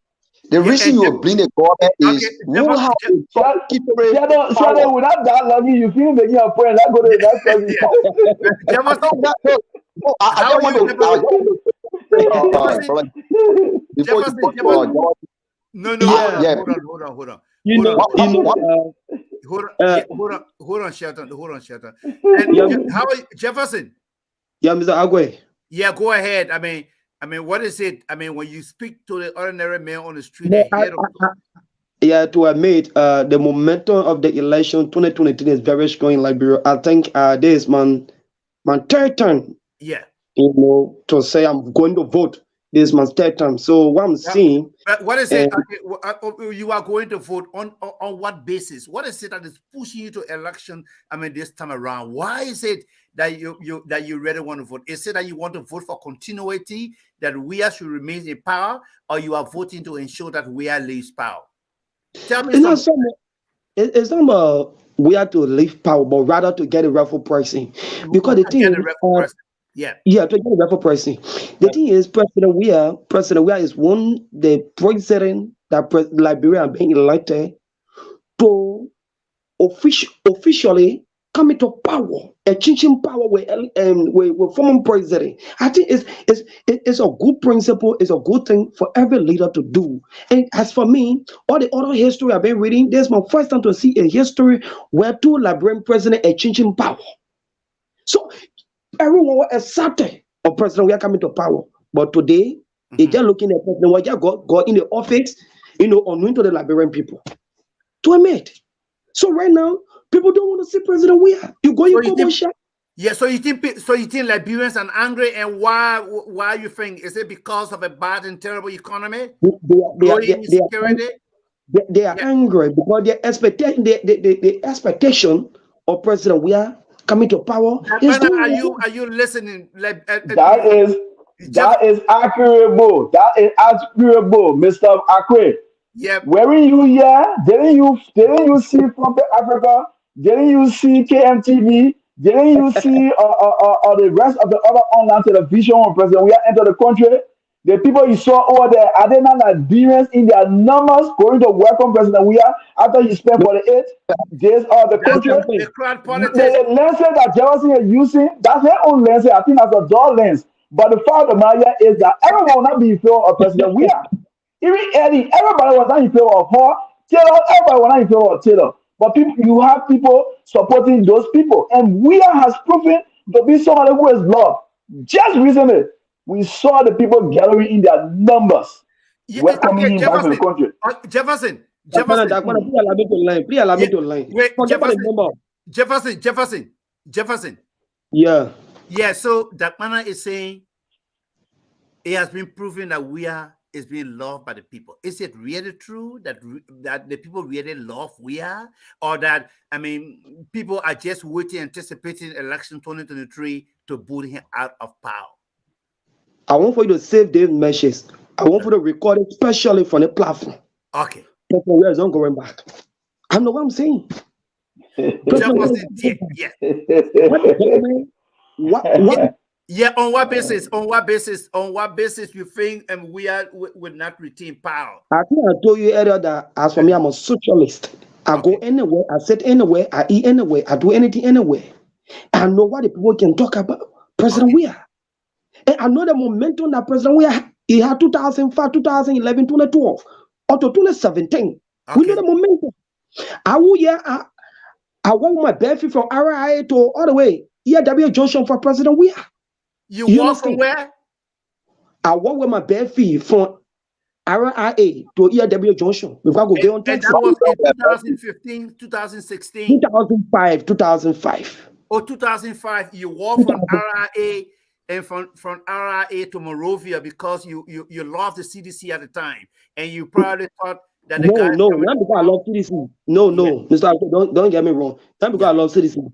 Because I feel that you were clear for all the thousands of people that were coming to become president. I seem to be the best. So, it was really not love for the CDC, but it was love for Weah. Yeah. Now love for Weah, but rather I feel like a character was perfect for us. But none of them damage a character. He had a good character at that time. Among the candidate that was contested, he wanted least. It come to academic. He wanted least. But now people feel frustrated, and that according to you, he would not. Look, the frustration is very, very hard. Even civil servant. Look, let me say this. I'm a civil servant speaking, right? I'm a civil servant speaking. I know what I'm telling you. Civil servants are not happy in this country. Civil servants are not happy today, tomorrow, forever. Every day you go to the bank, your money is not correct. After 2-3 months, you take pay. You know what brought the right to power? It was because civil servants were angry at that time when they came up with the harmonization. Are you aware? We on the ground, we know what we're talking. So don't just see few hands of people. Then they go over there, follow up and say, "Oh, where you got few hands of people? That's the number what you saw over there. A few hands. Don't What you consider a few hands? You think someone brave to go in the street? Next gotta go to where? People gotta go teach. The other people gotta be in the offices. These are the people that brought directly into power. The one that just do that way around, but I was someone angry, and they are still angry. Can we begin to put the okay, yeah, in the number so that let me ask Gerald a question, because there's a debate that I'm ready to take, and I think President will be re-elected comes this year because of all of what he has done for Liberian people. He hasn't done everything that he promised, but at least there's something to point to. Yeah. So he has been there. He has done. Dakpannah, let me lay on this. Wait, Dakpannah, just hold on. Dakpannah, I want you hold on. Let Jefferson land completely. Yeah, go ahead. Yeah. I will tell you something about Silver 7. Silver 7, my boss man, the men who are on right now. Can you imagine they took over 1,000 based harmonization policy? And that particular man, he was supporting over 10 pricing without $1,000 to pay school fee. Because you were hurt, you couldn't pay that children school fee since harmonization entered in Liberia. That parent also feeling bad. Today, children, they don't even go to that good school. You think that parent will be happy to vote for Joe? Absolutely no. So when you touch 177, you touch almost 10 to 20%. Or 177 and salary you play with. So we know what we are talking. It's no secret. It's no secret. But you touch one person's $5, $10, you touch millions of that 7. Don't die around him. So you think that man today, why not? That he not capable of paying that poor children school fee? You think that parent will be happy to vote for president? It's not possible. So we know what we're talking. We on ground. We are not boasting. Just save these measures. We are not boasting, but we know what we are saying. Thank you. Any president want to come to power, your friend should be the Silver 7. When you are not friendly with Silver 7, you know that you will go by where it came from. Period. Okay, so exactly what you either Donald Trump. Okay, so let me see if I can squeeze in. Yeah. Mr. Akwe. Yep. The fact of the matter is, the truth is the truth. The records are there. President Weir government didn't come up on a clear blue sky to reduce civil servants' salary. That was a recommendation from INF, the World Bank. They made a recommendation because the government couldn't survive with the huge salaries those guys were taking from the early regime. There were disparities. You get this minister making 15,000, you get other minister making 7,000. You get a driver making 5,000, you get other driver making 700. So the INS said that the best way to do it is to carry on this harmonization process where everybody will make equal in their area. Okay, where everyone will make Mr. Jefferson, we gotta live with the reality. Everything will not, but let me talking in the let me name my thought though. When I'm talking, I don't talk. Yeah, when I'm talking, I don't talk. When me name my thought. Dakpannah, we want to y'all give me chance. When I'm talking, I don't talk, but when I start talking, you'll be interrupting me. Wait. Oh, Gerald, yeah. how are you, Gerald? Gerald? Yeah, Gerald. Okay, so Gerald, you being a journalist, and we want you to bring your own independent investigation and the rest of it information to this thing. I mean, you listen to Jefferson here that we are technically may not be elected. Dakpannah is saying no. What can you say when you speak to the ordinary man on the street? What do you hear?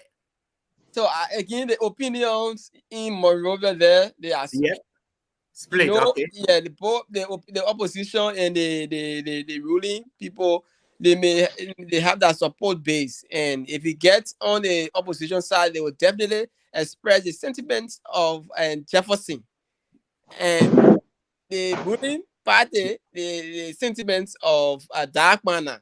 Yeah. Okay. So But yes, let's talk about the crowd politics. I mean, the majority of the people. yeah. Where do you have them swinging or Yes. linking So towards? for now, I cannot be definite now to say they are laying on the opposition side, because at certain point the opposition was very The man powerful. is very careful. Yeah, go ahead. At certain point, the opposition was very powerful when they were together. They collaborated Okay.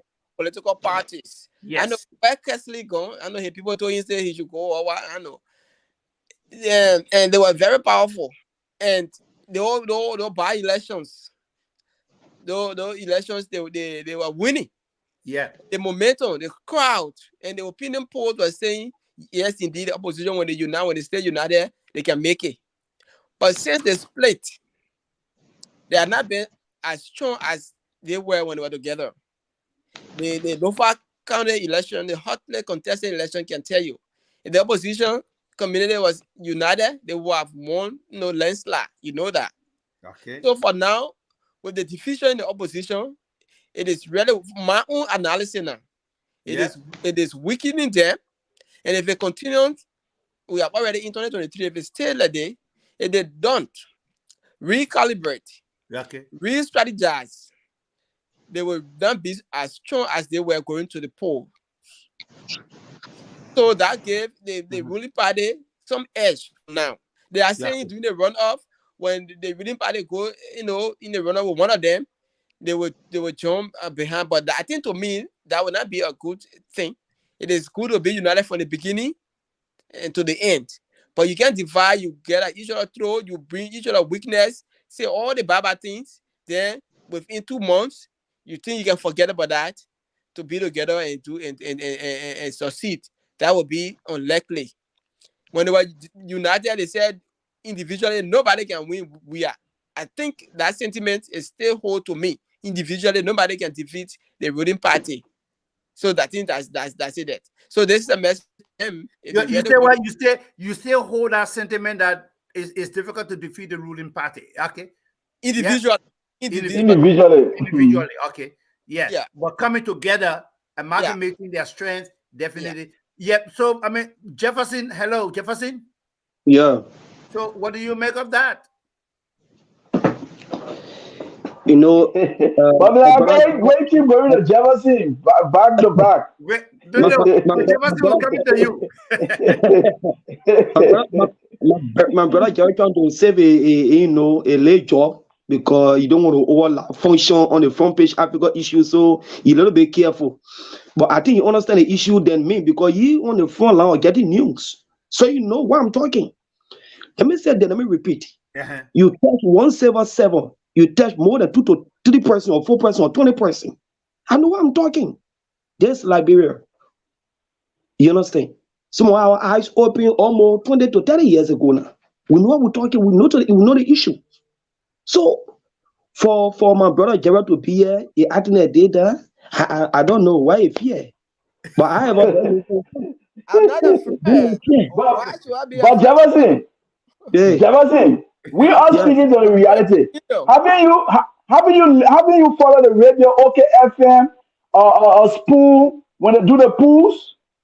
Don't you see how it can be close between Braga and We Are? Sometimes We Are tap, sometimes Braga tap.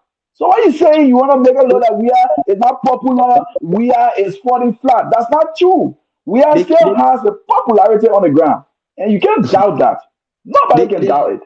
The chances for president we have to win any opinion poll right now is very slim. You been following that? Yeah. No, what he's saying too is true. That technically so far We has won, but We has been coming second. And that's not true. That's not true. There have been pools that he won. There have been many pools that We have won. First of the pool, We have won it. The recent spoon pool Inter, We have won it. We have been winning the pools. We have been winning some, but we have been winning most of them. We found the news. We found the news back home. Okay. Okay. How long? We got 10 more months to go. 10 more months ago. So the line definitely, I mean, we're now opening the line. You can begin to call. I mean, it's 6565 and 7413. I mean, 9380. You can also call 267-244-5111 to weigh And that in. 657 number is also on WhatsApp. So we are in Labrador following. You can call on WhatsApp. We'll be able to take your calls. Okay, so yes, that's it. If you are monitoring from Liberia, you can call +1 and 657-413-9380. And also you can add a +1 to that number.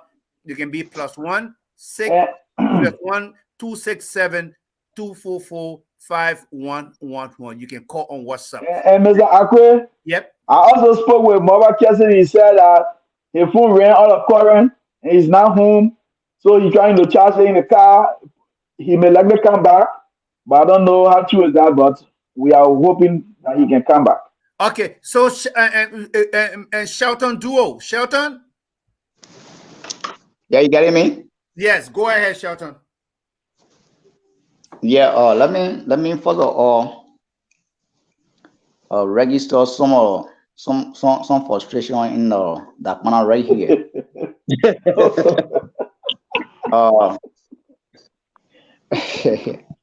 Dakpannah, I don't know. You know, the issue of cry stay fooling you guys. I listen to you. You say when President Weah returns, you saw the cry here and there. Dakpannah, look at the cry that the CDC put on when they were running campaign for Tomo Fala in 2020. Did you see the cry? Or you did not see it? They don't cry more. No, he asked you whether you saw the crowd. Did you Yeah, see but the I crowd? saw it, but they don't cry was more, and they don't want. They don't have larger crowd than some of our crowd. Okay, look, Dakpannah, even though we are not here, we are not fighting a crowd battle, battle here.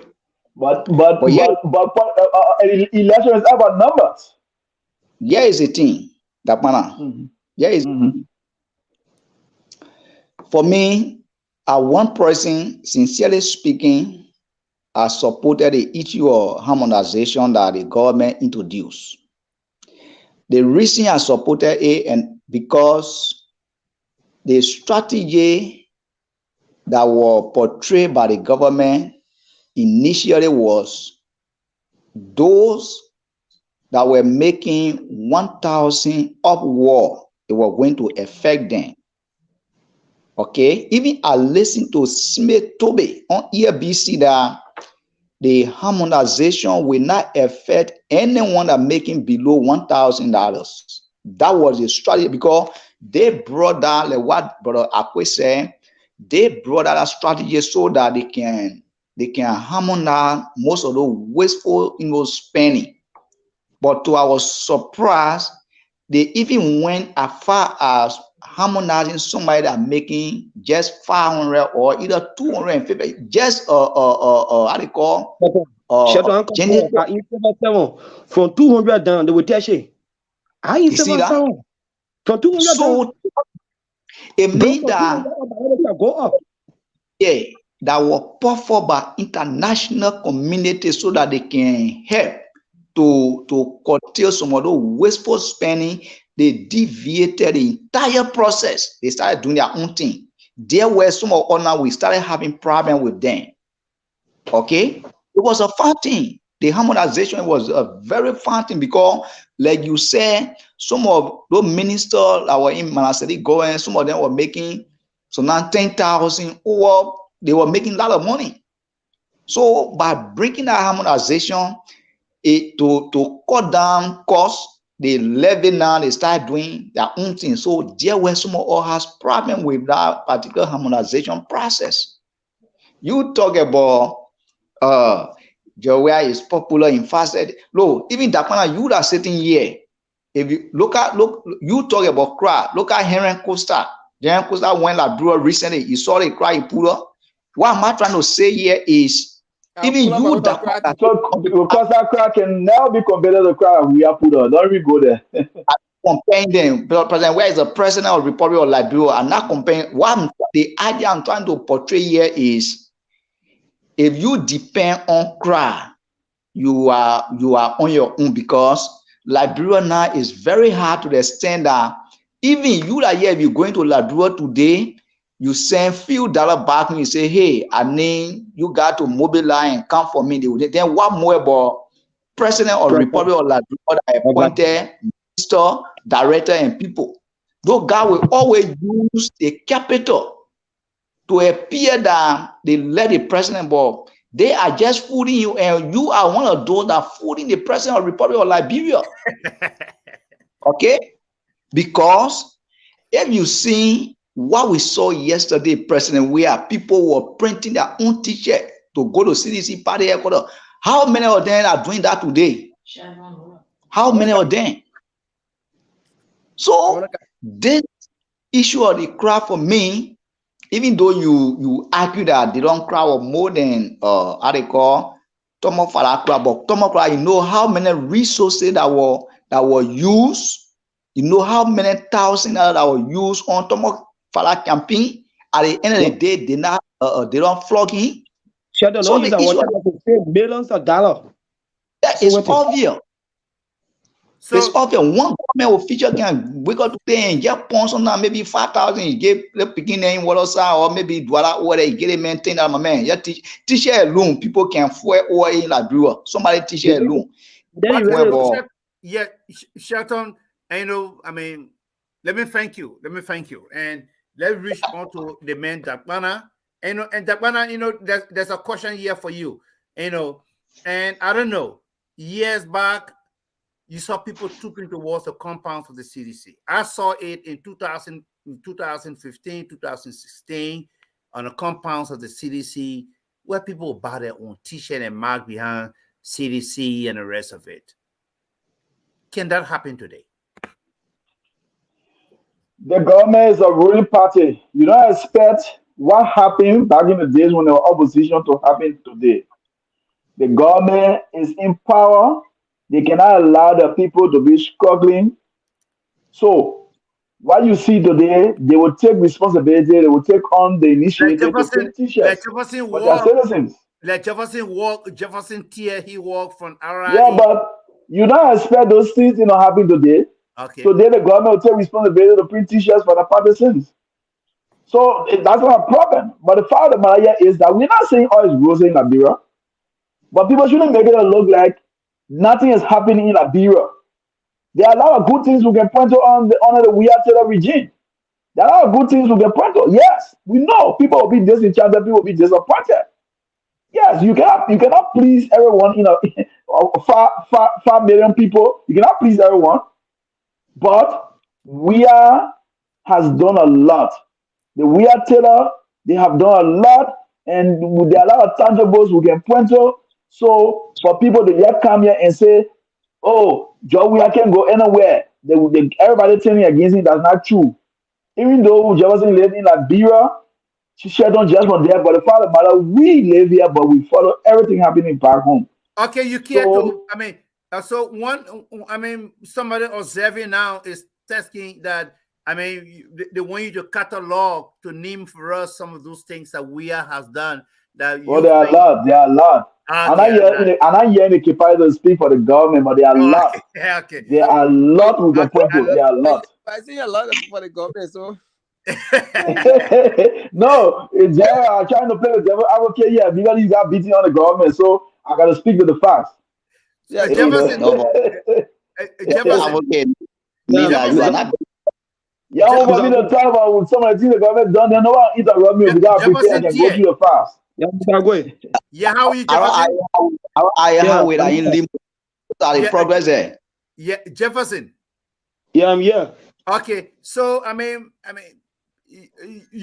we really do not want to push you further when it comes to which political party you might be in, but there are others calling for a rainbow coalition to give Weah or to make Weah a 110-year president. Do you see that forthcoming? Well, politicians will be politicians, and politicians are not leaders. They are not leaders because they think about the next elections, what they want. Leader think about the next generation. In Liberia, are you aware that even when president is being rule, the same president will be in power that small level is spoiling, their community rule is spoiling? Can you imagine? Then you're expecting the people to talk for them. As for me, since I left CDC, I was just CDC. Let me just put in that way because I had no document to show that I was CDC. So I was just CDC. That other what we can call the other one CDC or CDC or something like that. I know I had documents. I was with CDC 2005. Until I make my decision based on the way of handling issues. They seem to make me to that run away from CDC. Let me just bring it to the public. You understand? 2012 election, we went for it, and then later on they said there was some. One person has left the CDC already. Jefferson has left. Yeah, Jefferson. Yeah, Jefferson, go ahead. Yeah. So 2004, when they went for the first round of the election, and at the end of the day, they came up with some information that they were cheated. So they couldn't accept the election to go back for the second round. And as for me at that time, as I bought Joseph Boaga Abo and Ellen Abo, we'll go vote. But God be God. Yeah, of course. That's what I said to myself. But God be God. I'm saying this tonight in Liberia. Yeah. God be my witness. That decision to go and buy Joseph Boaga Abo and Ellen Abo, it was a decision that was hard for me within that time. I said, but how will I take upon myself to go stay online, still online to go vote, and I go damage? I do it, Ellen will still win. So what else I should do that? I make that decision. From there, I get to know that indeed I'm mature to discuss any national issues. I don't know, boss. I voted Ellen because it is not going back. So what need? Why should I waste my time? For that movement up to present, I don't know political party. But when I see the seriousness in you, Simon, I will run after you to make Liberia better. That is a me I am right now. So no political party can bring any document to show that even though somebody know that we can make noise on the radio, we can talk, we can make the comments, and people can follow up.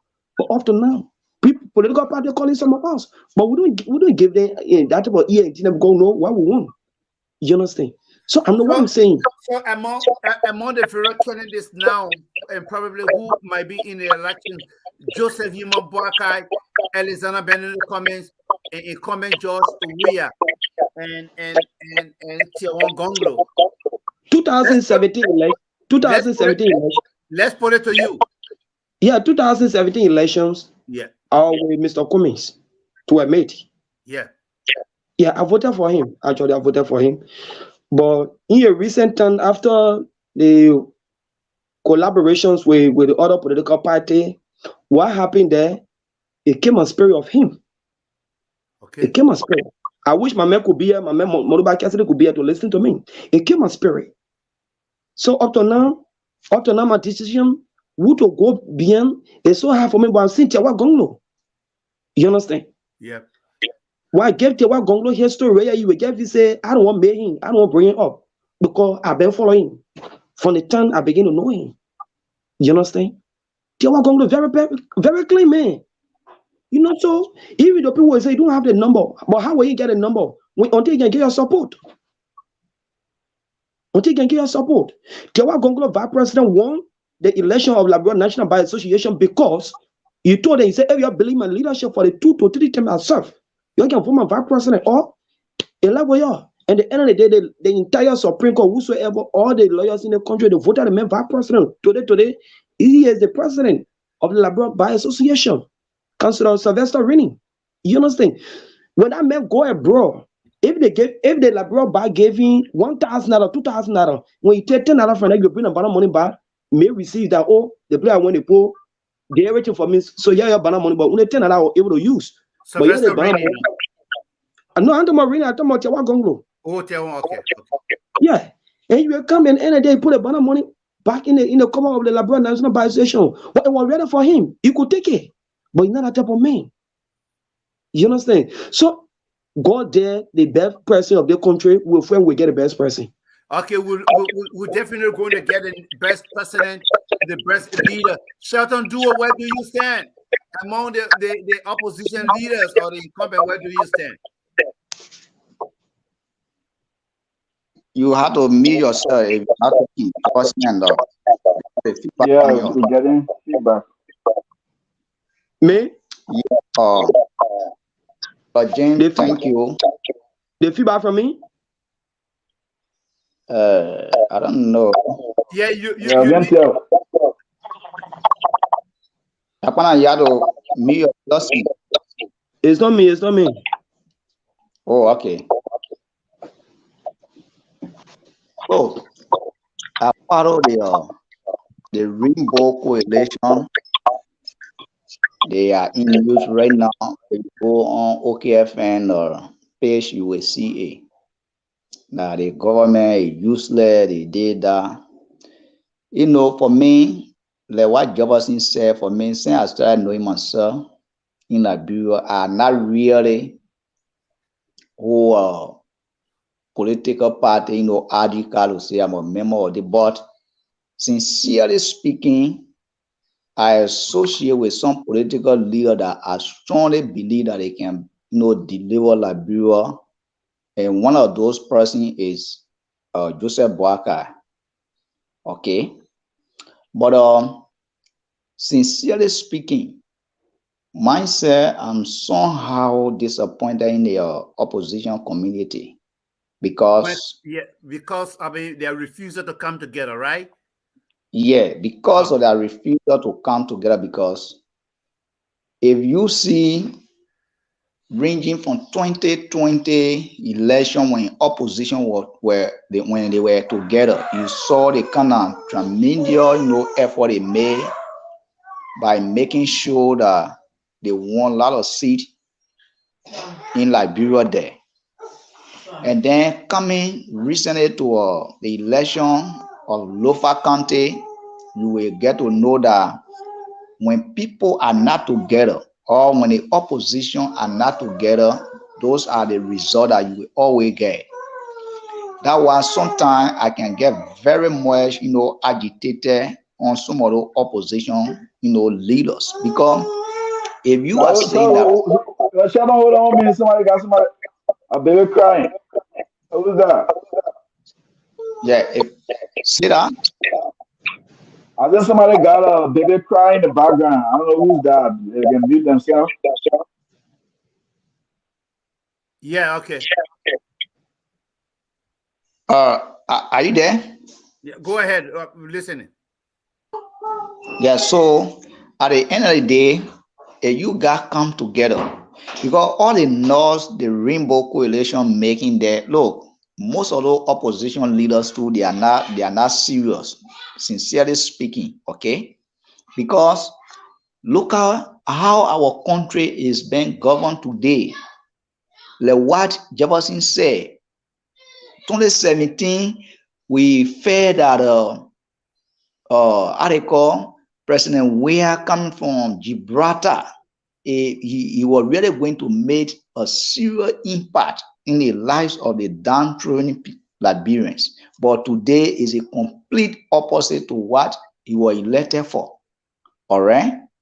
You look at the entire art from most time when I'm making emphasis in the various sector of Liberia, I always make when it comes to security because I have my discipline is in criminal justice, so I'm more interested in a security system or a criminal justice system.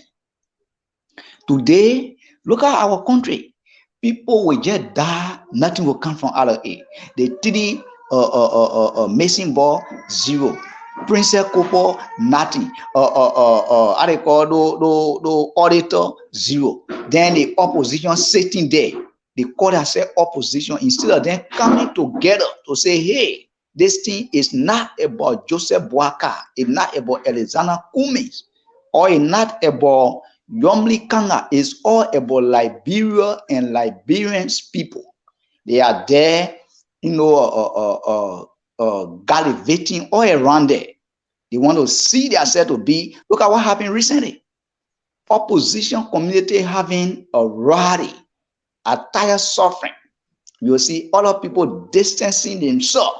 They say because the main photo is on a t-shirt, we are not going there to go make no to promote a person.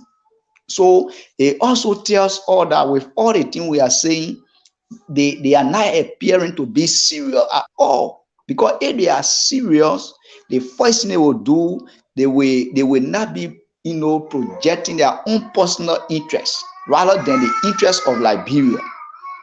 Okay, so everything they are saying over there, until they can really put themselves together with all the things we are somehow agitating and we are, until they can put themselves together, I think President Weah will win them if they did not come together. But when they come together, they get a better chance of whipping President Weah. That is very clear. Okay, so because I mean, that yes, indeed, don't want to become president. They are all indicating that you don't want to become president at all. Okay, Shelton, you meet yourself. You gotta know, are you in the baby crying or from yourself? Who's that? Keep you in the baby crying. Okay, you can meet yourself, Shelton. Okay, Shelton Duo building and making the case, of course, I mean, for an opposition unity, for members of the opposition to definitely come together. I mean, or as I mean, it's going to go the other way. So, who are those watching and monitoring now? Yeah, my man, and Dakpannah, let's give a roll call of people who, because you have more people, definitely watching from your end more than I do. James Momo is watching and monitoring right now from Philadelphia and Pennsylvania. Cole Gloria Foka Mulbah, you are watching from Waterloo, Iowa. Christopher O'Donnell is also watching. I mean, Dakpannah, talk to us. I got Juju. Okay. I got Juju Wama watching from Liberia, Johnsonville. Okay. And I got Mr. Eddie Coco Jibamo following from Loki Town. I got my own sister Josephine Buffy following from Pennsylvania. Yeah, you have a lot of them. Yeah, you have a lot of them. I got Leslie Lance Blackie's son following from Arizona. I got Beatrice T. Bashel. I got Rose Talu. Joseph Smo, I think you recognize that person. And there are many. Yeah, there are many. There are many. Yeah, you have a lot of them. You have a lot of them. There are many. Emma Coleman is telling us happy New Year. Emma Coleman. Yeah, Emma Coleman. Yeah, my dear mama from California. Yeah, okay. So Emma Coleman, others, James Momo, the number is right on the screen there. I also got Charles J.S. Young. Yeah, okay. Yes, Charles Young is watching from Maryland. Yes, of course. This is James. Mary Ann Wilson. Yep. Bob Jerry. Alonso P. Morris. Answer Zeke Morris Dukley, my dear brother, all the way there in Canada. Mary Tue. Bernie Eastman. Okay, and the rest. There are many. What's the weapon? All you guys. Let's just encourage them to share when you get share the live. Yeah, you just share the live. Share the live. You actually pay the same. Yeah, Mr. Achiwape. There are three brothers. Yeah, okay. Achiwape, Dave Wape, and Yolo Wape. They are watching from Boston, Massachusetts. Okay, so if you just share the live, and if you want a link or if you want to call, we just put a number there. It's 657-413-9380. Also, if you know my number, you can just call me and definitely I'm going to pull you on. Again, you can call my number 267-244-5111. Yeah, we got a 30 more minutes. Yeah. Mr. Akwe, got to tell them minutes to be here. So you guys need to make use of the time to call in and have your say. Yeah. But Mr. Akwe, I would like for you to go back to Mr. Koinyeneh. And I want for him to speak to this. We are tired of suffering rally. There have been a lot of Yeah, Clinton. I don't know whether Mm. Koinyeneh is still with us. Probably he has left also. But I Oh, mean, okay. okay, Koinyeneh is now back. The man is Yeah, he's visiting the here, US. Gerald. He's there on my Gerald screen. Koinyeneh, from the front page Yeah, African maybe. newspaper. Yeah, maybe he muted himself. Yeah, Gerald Koinyeneh is visiting the US from the front page African newspaper. I mean, he attended the US Africa summit that was organized by US President Joe Biden. Yeah, so what was the question you wanted Gerald to respond to? I want for you to speak to the whole they fail we are tired suffering rally Yeah, okay. and 70K got missing. Hey, what they gather so far as it relates to from Africa, what they gather so far because they reported the story. Martin Kula spoke to from Africa talking about the 70K. So what have they gathered so far as it relates to the 70K missing and what he think that led to the failure of the we are tired suffering rally. Gerald. Yes, sir. Okay, so I mean, what is it? What's the latest about? I mean, 70,000 one missing and the rest of it. I mean, your own input when it comes to the rally. What can you say? So first of all, I would not like to respond to it as a field rally because Okay. Like like yeah, Okay, no Dakpannah is problem. like I don't Dakpannah respond is it as a referring to field it, rally. eh? I don't want to term it as a field rally. I respect his opinion, but Okay. what Mm, I would say is that according to the organizers, the rally was successful because it was it was hosted by the opposition ANC, and they were able to rally their supporters, their partisans, to express their disenchantment to the government. So at that level, according to them, it was successfully held. So what we did was to cover, get opinion of people at least, and we did that. As you all know, with the people expressed that disenchantment, they express frustration, that they are tired of suffering, and everything is hard under the weird government, the weird Taylor administration. Everything is just hard. Prices of commodities are high. Civil servants not getting paid on time. Officials are involved in corruption and nothing is being done about it. Children are not in school enrollment dropping, and they name a lot. That assembly was that way of expressing that disenchantment and frustration to the government to do the good things. So that was it, and other opposition and parties they distance themselves from the gathering as we all followed. And to the bit of it, one of the dramatic thing that happened was the money that was intended to organize the event was missing. mm. And the party and they acknowledged that they confirmed that, and up to now we are yet to I am yeah, I'm not in the country though I've been following, but I'm yet to learn or to hear that the alleged perpetrator has been arrested. I'm yet to get that information. I'm not aware the latest when it comes to the guy because we learned that he escaped with a huge sum of money, and we have not heard whether he has been arrested.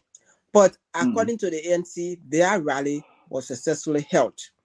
Okay. Unless The the rally ANC, yeah, the opposition said it was not, and the ruling party said it was not successful, it was not held. The crowd Yeah. they anticipated, the crowd is small. So they say a lot of things, yes, but Yeah. honestly, we really, expect the ruling party to come up with. But what I want to say again, yeah. if it Hmm. were a collaborating political party rally, it would have been, and bigger than what we saw. The crowd, the people, the support, it would have been very, very large. So it just all allowed the fact that the united they are, the opposition community, the united it is, the stronger they will be in these elections that we're about to go to. Those and ANC rally, the press conferences, all the things they've been saying, the UP, problem with the headquarters on Broad Street and the people the assembly, and it just tells you that they lost in Lofa, everything just tell you that the opposition, the best way they can go is when they stay united. Because when you are divided to go against the ruling party that is well equipped financially, it will be very tough. It will be tougher than staying together. So for now Jefferson, are to you there? Yeah. October, we still get a long way to go. There is still need to do some concession to build up and some and how you call it, meetings and to do something. If the opposition wants to be victorious in 2023 this year, we learned in Gambia. We saw what happened in Gambia. We saw what happened in other countries where the opposition community united. Even in Nigeria, where they formed a grand coalition, they were able to be victorious. So it's not an exception. I know Liberia is not an exception. The opposition community, they still have some time to put the house in order to face the CDC. Yes, that's my opinion on that. Okay, Okay. so Mr. Akwe, before we go to Jefferson, because like Jefferson is the mayor of the day today. He's But back. Jefferson, are you there? Mr. Akwe, before we go to Jefferson, Justin, yeah. Okay. yeah, you Jefferson getting me, is Mr. Akwe? yeah. Yeah, I'm Jefferson, here. before we come to you. Oh yeah, you gotta mute it. Like, you come with the feedback because me yourself, as I will learn my thoughts on this, then we'll come to you. But Mr. Akwe and the rest of the guys, I made a mistake by saying that it was a field rally. The reason why I said it is that Louis Brown, who was the head of the whole rally, he said they were anticipating 100,000 plus. The least was 100,000 plus people. We saw that rally. I even felt sorry for them and I said it was under 2,000. But when you really look at it technically, you got less than 1,000 people over there. So that make it a big fail because if you come up with rally saying we are tired of suffering, you publicize it for 3 months, and then you also talk about your numerical strength, and at the end of the day, you go carry on a rally, we see like less than 2,000, 1,000 people. It's a failed rally.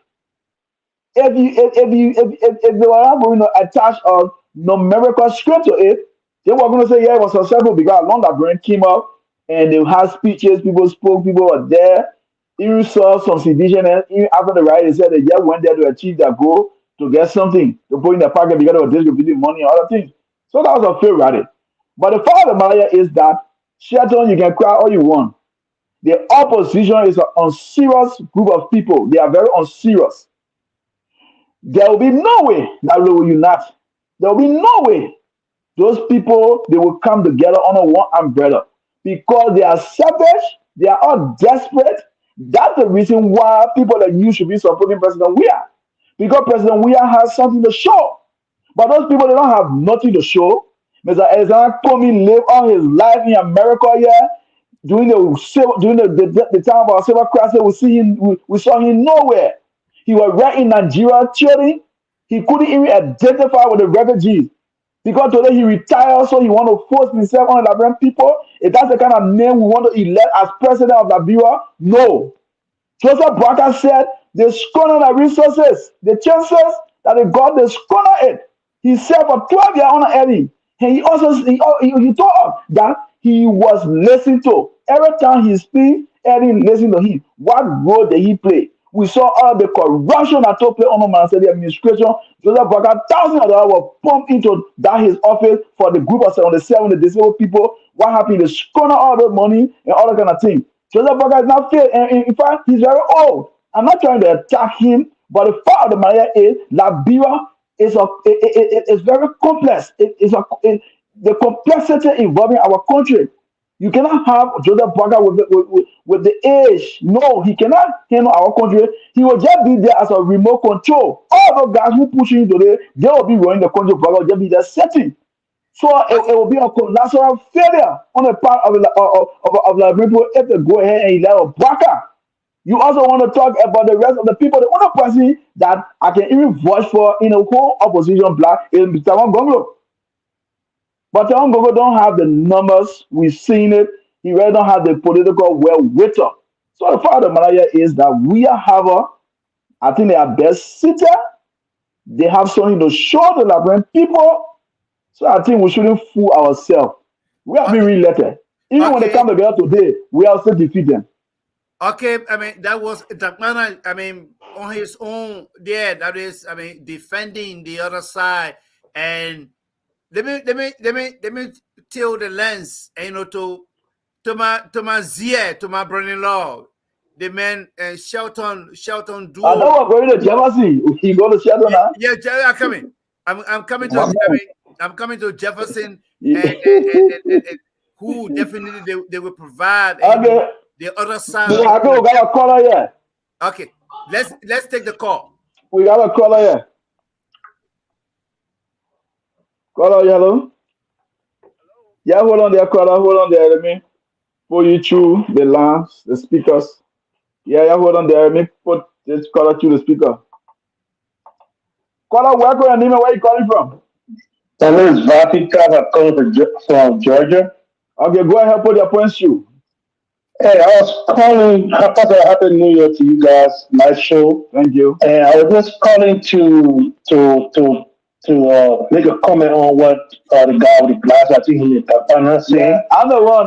I'm the one you're talking to. Yeah. Okay. So my question is, he's saying that JB hasn't done nothing. Cummings haven't done nothing. Which and what government is he can give a little bit of try to. But my question to him is, can you name me any 5 things? But he said that Cummings did not do anything for Liberia during the crisis, JLB. So I just want to ask you, before Joe Weah became president, can you name me 5 things that are tangible? Don't talk about the soccer. I understand emotionally, Joe Weah did good for her.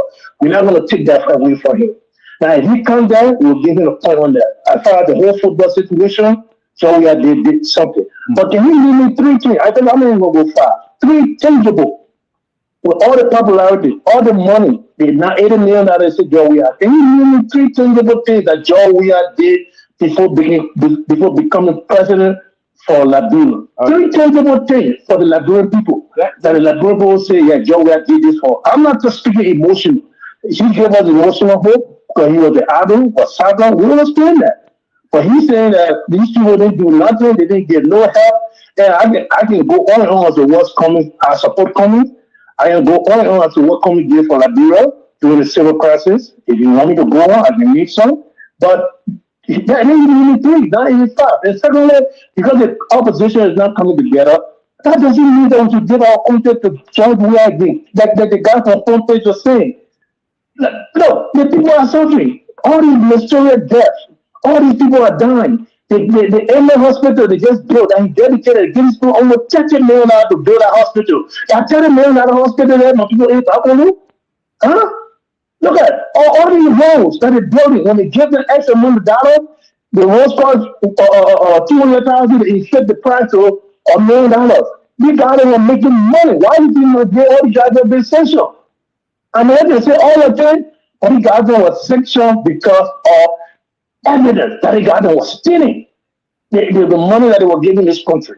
When they built 1 mile road, when at $200,000, it cost $600,000 to put a bill to the Liberian people. That's why all these governments, Alaska there, all these governments building all these mansions there, all these things that happening in the country. They say because the opposition not coming together because Baka and coming coming together, so we will get the country to job. It's what a logical, sensible Liberian people think this man is squandering our wealth, squandering our country. And then one thing, you see how the Dakpannah is sounding.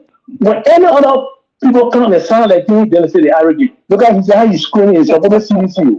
He's saying all the things. But when ANC people come and tell, or Unity Party people come and tell, so you're too arrogant. You're elite. But he's talking all of his lungs. Nobody's saying he's illegal. Nobody's saying he rude. But when the ANC people are sounding like him, the way he's sounding, with passion, and I don't blame him. But he has passion for George Weah. He feels that George Weah is the best person. That's the passion he's speaking. But when ANC people speak like that, Other party people speak like that, they'll say, guess what? They're too arrogant. Look how they sounding. Look how they rude. They're disrespectful. But he's sounding like that. Nobody telling him disrespectful. But people, Liberia is our country. We cannot give our country to Georgia because we love it. We love Georgia, but Georgia is not fit to lead this country. You guys know that. In your heart, your soul. People, we shouldn't play joke with Liberia. Not because brother and family not coming together so let's give the country to the man. Come on, y'all. Y'all know better than tell about it. I see people, lecture people like you guys. City, don't know the facts. Don't know John Lennon in the country yet. You guys know that. Why should we? Because we like that, because our friends working in the government. So I got friends working in the government, I got people working in the government. But I tell them, I can never ever say John Lennon be our president again. And especially after we gave him a try, the country gave him 6 years. Come on, man. Look what the guy's doing, man. Thank you. Look at what you man do for our country, people. Thank you. And you guys sitting there pep and getting joy your message that the only way anybody can beat you or whole coalition, Baka is coming on the tower. They ain't coming together. So why can't we just figure out a way how we can get this man out of our country? Okay. That's it. Thank you. Thank you very Thanks. much. Y'all have a nice day, man. All right. Yeah, okay, Yeah, so so but Mr. I guess Akwe, yeah. yeah, you know, it's so good that I'm the one controlling the line here. I really don't know. Let me see, Mr. Akwe, let me see who here. You want to participate on the show? Yeah, you want to participate on the show? But you gotta follow the steel line and you click on my personal number. But no, let me put you. Let me put you. Are you there? Charles Amaga Wim, welcome. Yeah, how everybody? Dakpannah then listening all from the beginning of the show. I didn't want to say anything. Happy New Year. But to listen to some people that call themselves former civilian. They were never civilian. I always say I'm never civilian. They were never civilian. Because if somebody lives in the country for 5 years and you work in the government for 5 years, you can afford any house to pay. If you make it $4,000, you can build any house. The people are living in America building mansions. People are paying in America 60, 50 years. People are taking after 2 years. You see the houses that they build. The ladies in the better than the one that people they keep in this country. They only talk those people, all the top paying mansions. Are they not working? Are they not working? They're not earning money to pay houses then? Or because the people are still at 15 years, they spend the money in the hotel, in a motel, in America. They now put 1 bedroom kitchen down for us to own their house here. Up to now, some of their houses in there. So for that reason, Joey actually did it. No problem. All in 2023, my people. You're not here, set that enough. You're not here, set out there. You're going to the bar. Who stay Liberia. But the parliament get today, you will not hear nothing good about the government because it get a front page. Journalists sitting there. Once someday when they do a front page, they will laugh at the tip because they're opposition or opposition something. AMCP, so they will laugh on this here and okay, it'll be so far on the truth come up. They don't even have the tears to come back to the truth. The last thing you'll be I say, I'm telling you, whether you hear in America, you keep on the face, you on your partner, you are front page journalist, and your ANC member. So you're not hearing nothing good for those people there. So you're please, my people, 2023 is here. Don't hear is on less. Don't hear to your country. Don't hear to disgrace your. Don't hear to the America. You get faster. You're pretty for you, 2023. And I will see you here. There's another problem. Then I don't be that. It says Swiss. George, yes, I understand. George, Yes. so what I want to say, you don't have no proof that Prophet Africa is an opposition or media outlet because they report they very balanced in a reportage. All right. And when you listen to Gerald, he's very balanced in his analysis. Okay, Gerald saying now, I don't tell Gerald that's ANC there, and what you are from Africa, so no sorry for you. But the only reason I was saying sorry because he said front page is follow. But for ANC, I will not tell you sorry for that one. So you tell one sorry, you don't tell one sorry. Okay, thank you. Joseph Mulbah, there's a comment there. Dakpannah, Joseph Mulbah is saying they are working, but their income definitely do not match the property they have. I mean, I guess they comment. Okay, Mr. Akwe. let me respond to the first caller. The Okay. fact of the No, matter that is that we are. But I think Shelton, give me time to talk. No, Yeah, Shelton, you hold on. interrupting me, my brother.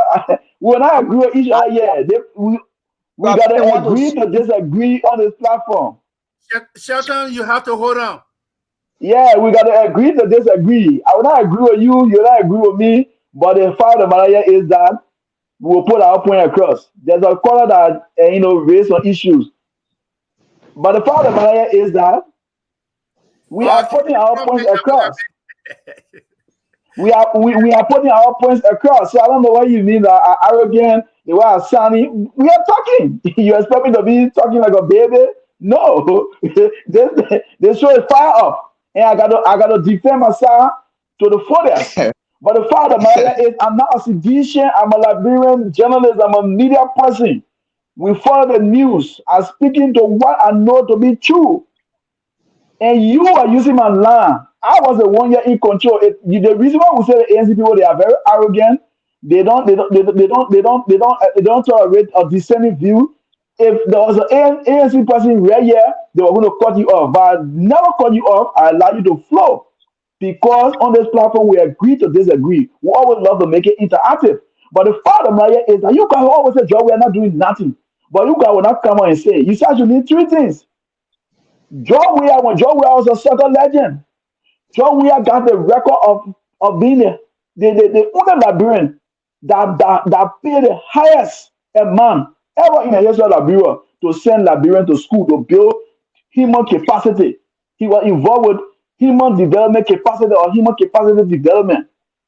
George Weah George Weah also left Monte Carlo, he left Monaco and other places. He went down and disarmed Liberian. He spoke to the young people to put their arms. George Weah visited all of the refugee camps, identified with Liberians. George Weah took his own money and sponsored Liberia Lone Star when we were fighting war. George Weah was there putting Liberia on the map, not playing football in France, but playing for the Lone Star. So there are a lot of things that we can point to that Joe Weah did. We saw Joe Weah during the war. He was there. He was visible. But you said that Comey did a lot, but you cannot even name what Comey did. Those are all made up information that you want to provide to us because some of us were there with the 14 years or so unrest. We never left Liberia. So there's nothing to show. Never heard about Comey anywhere. So we are not yet supporting Joe Weah because we love him, but I'm speaking to the facts.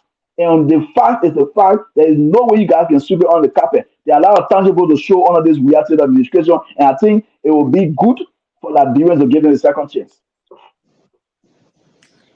I need to respond to. Yeah, go ahead, Gerald, because he's attacking. So the two callers attack me. I know which one where I will go now. Because Go ahead.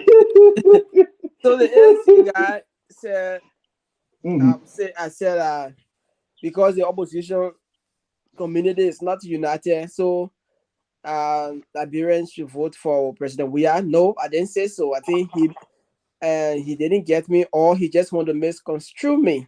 What I said Mhm. was, I think you guys listened to me. I said the opposition was stronger when they were united than now, and their chances of winning, the 2023 elections is slim, as compared to when they were united. That's why I said, and in my analysis, I said we look at the crowds they are pulling down. Whenever United Party having issue, having programs, we see the crowd. The ANC now the CPP, which makes up the ANC and the fragment of the Labour Party, we know the crowd they are pulling. The local county election, the senatorial elections that brought Senator Jala, we see it. Prior to that, the opposition as CPP was stronger, winning most of those legislative seats, both senatorial and representatives. That's what I said. And my advice to the community, the opposition community, was they should be united. It is better if they united from the beginning, and then the chances of winning, it will be easier than to be, divided, say all the nasty things about each other. Then within 2 months, you think you can put your differences aside to unite and then beat the ruling party in the runoff. That's what I'm saying. But I was not really taking side. I've been very cautious in my comments tonight. And then, so the ANC guy that accused Front Page Africa of The lady, that's a lady. okay, the lady that accused Front Page Africa of being an ANC. I think that's Yeah, yeah, ANC. allegation, and you already spoke to that, and Dakpannah. So nothing much I can say. I would just let to tell them that we are doing our work as independent journalists. In fact, that's why I was brought here. That's why I was sponsored by the U.S. Embassy and my institution, because they wanted somebody from the independent media to come and represent and the independent media, at least to do some independent reporting. That's why that's how I ended up here. So we will be independent. We will serve the interests of the public to say the truth and nothing but the truth. Okay. So, Shatta?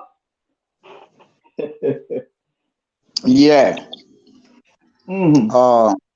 Dakpannah, listen to you and I listen to the quarter. We need to be very clear. Like I said that from the genesis, that Front Page Africa is one of the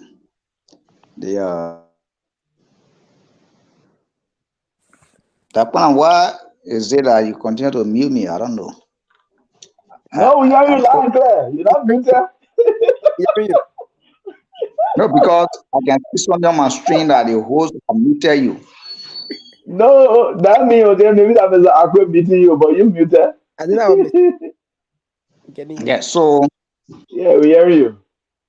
we have been saying that Front Page Africa, some of us, we believe in Front Page Africa when it comes to, how they conduct themselves, which is very clear and we should applaud them. But here is the thing, Dakpannah. You talk about Jowea has done well, and the color challenge you that you should need three tangible. Yeah, I did. That you did not do. You just what President we all know very well football arena. Mindset a year I supported President Where when it comes to football arena, not on a basis of governing our country. So that will be clear. You talk about the president has done well. Look, Dakpannah, even Charles Taylor, the entire regime, the World War 14, I think you guys can correct me here if I'm wrong.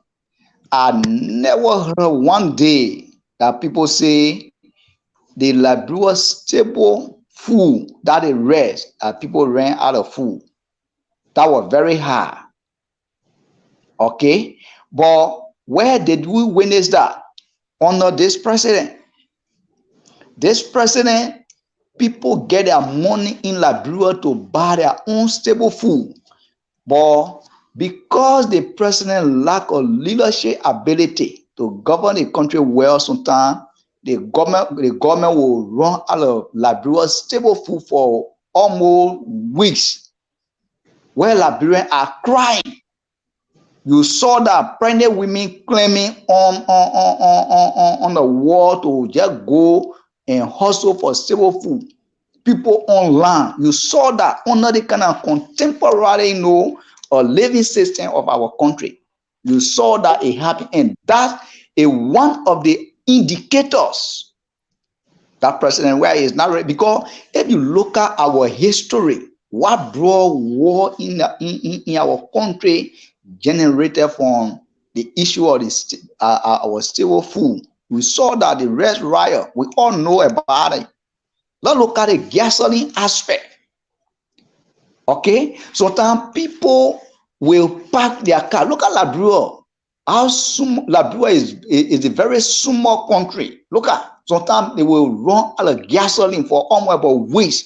Where do you expect the taxi driver who doing a lay hustle, the pepper rider, okay? Even though they're making their own business, where do you expect to get gasoline and run their own business so that they can get money for their family. You will get to understand that the 11 million that were put into budget to subsidize our stable food, up to now, there have been problems, there have been accountability issue under $11 million. Those are indicators that President Weah doesn't want to become president any longer.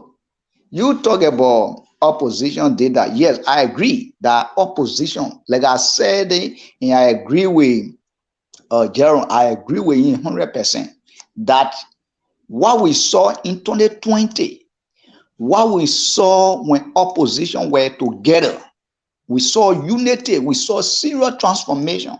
And if that all they did not come together, it means that they are paving road for President Weah re-election. I just said that. But again, like I just told you from the genesis, President Weah doesn't want to become any president any longer because there are many factors, there are many indicators that he doesn't want to. But again, it not stay late.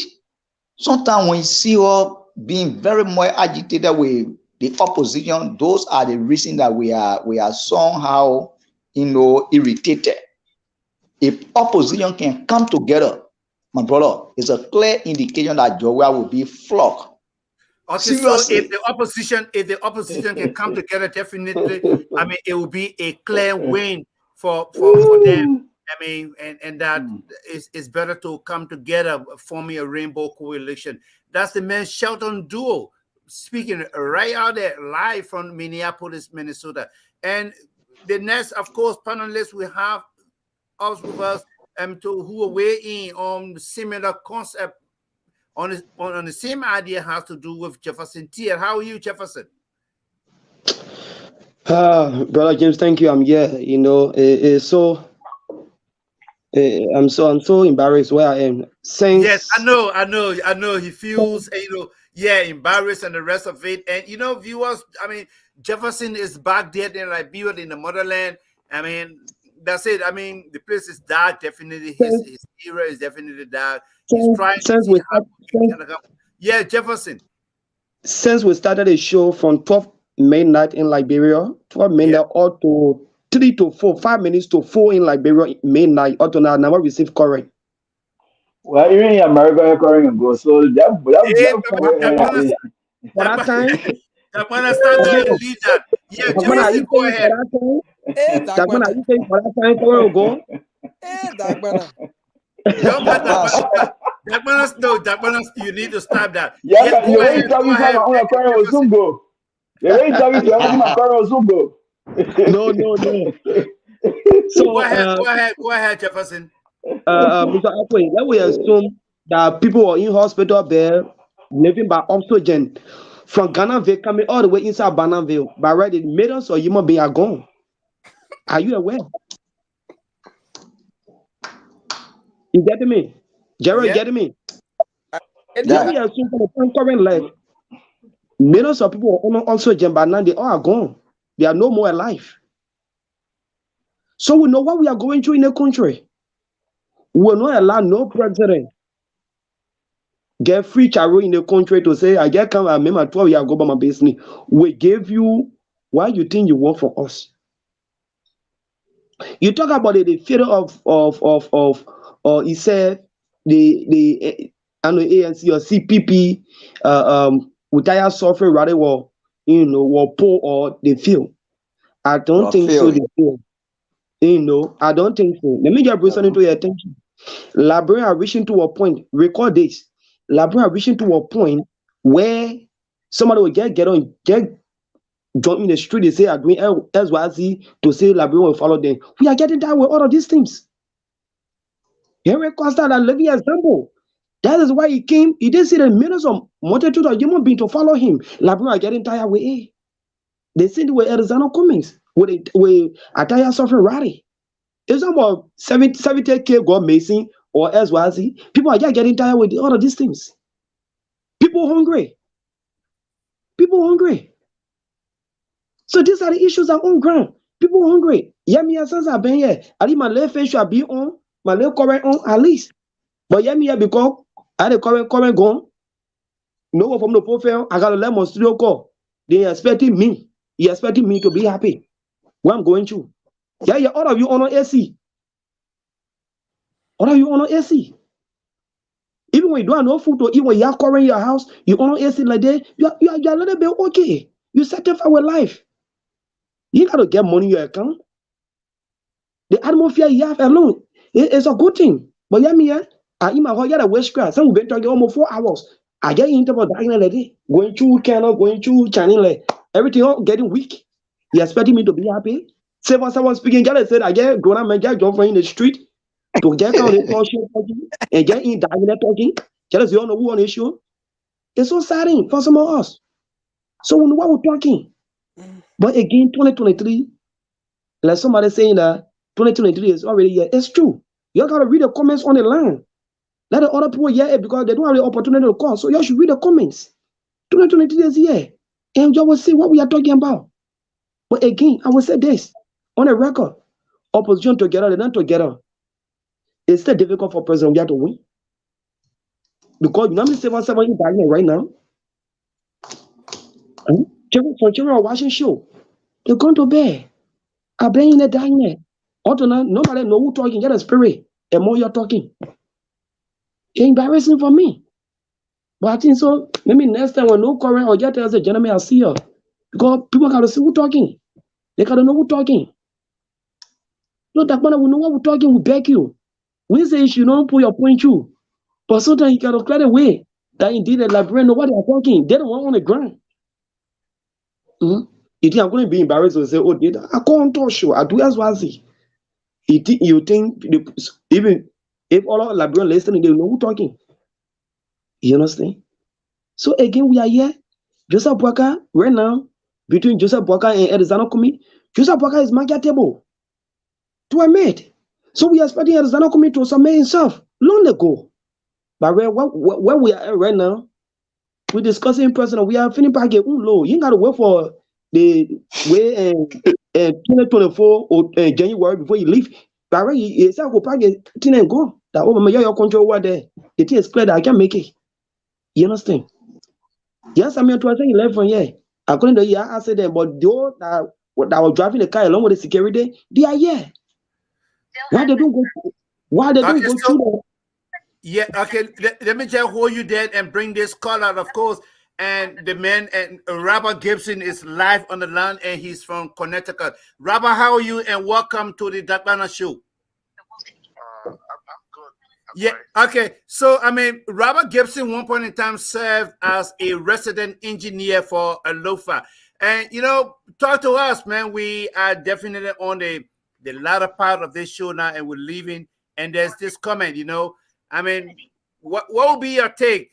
Is it possible that we are probably can be, re-elected 2023 this year? Is it possible? That sounds laughable. Re-elected on what basis? What we have done to be re-elected? For me, absolutely nothing. We have done to be re-elected. He's not going to be re-elected because what you see there, the little infrastructure project that they're implementing that you want to have to be re-elected, most of those projects were projects that are ongoing. Those are projects those are initiated that was taken by the previous government that they criticized for the past 12 years. They said nothing was going on. They were putting casket all over the place. And they criticized the previous administration for those very projects. Surprisingly, those are the projects today that they want to have they're striving by all means to claim glory for and mislead people who don't understand the issue that they are doing something. But absolutely, majority of what you see we are doing there, talking about economic development, those are all initiated from the previous administration that they didn't complete. They were in the pipeline ongoing. And they want to take glory for talking about he need re-election for Kelly 428 days time, re-election for with no investigation up to now, and the list go on. Yeah, so I mean, right? you were at one point in time working with the public works ministry. I mean, what can you tell us about the time the very latest concerning the Lofa Road, the road to the road leading from Bon County to Menacoman in Lofa County? You know, quite frankly, when we were around at the time, we make sure that road applicable. All right, that road is not a paved road. It's not an asphalt pavement. All right, it's a lateral road. So we did a lot of routine maintenance activity. Apart from that, we rehabilitated feeder roads, more than 350 kilometers of feeder roads. All right, even the pavement today that you see in Vonjema, the rigid pavement, the concrete pavement that is there. All of those things were done on the previous administration. We were in the driver's seat, making sure that those things happen. We implemented them. The Kolahun, the Vahun road were all reconstructed in the Foya district, and then you have mini hydro project that was undertaken as well, and now you go in Lofa, the hiding beyond similar thing again, misleading the people, and I'm glad that the people they know the fact because they were there, they saw those things. They saw those things going on and some were completed. Okay. So they want to have behind those things to mislead the people to get them vote. And it's not going to work. It's not going to work because why? The unprecedented suffering. Things were not all 100% good, we should be very frank, but at least the people's lives were better under the previous administration. And this is what most people don't let hear, especially those blind lawyers that are supporting the kind of cruelty that is being executed against the people of Liberia. They don't let them hear the fight. Yeah, and that's the fact. And as you are speaking, I'm seeing smiles on the face of the man Shelton Duo from Minneapolis, Minnesota, and who is also like you supporting that it is not.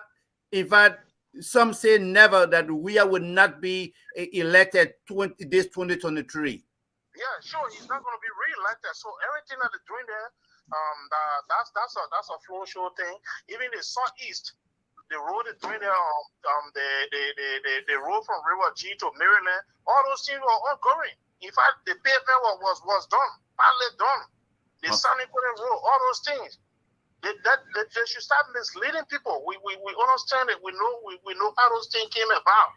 We were there. The road from the ERW to Coca-Cola factory, all those things are initiated of the previous administration and the credit side. They thought that nothing was going on in our period. They say it wasn't anything that there was no achievement. So it was all. So what you're saying is that those. So what you're saying for sure is that those projects and the funding for those projects were already cast into stone and before President Sadiq left power. Secure. Okay. Some the project was awarded and some were ongoing and the funding was secure for most of them. You see? And they shy away from letting the people know the fact because why? They know that they don't have the ball to attract those kind of funding for projects, to even attract international partners to come and rub shoulder with them to see how these things can happen. Okay, the guys don't have the integrity to pull anything much. Okay, so finally, Mr. Robert Gibson, you've been an engineer and we're going to election this year, 2023. If you had the opportunity to maybe talk to a cross section of Liberians, what would be that striking message?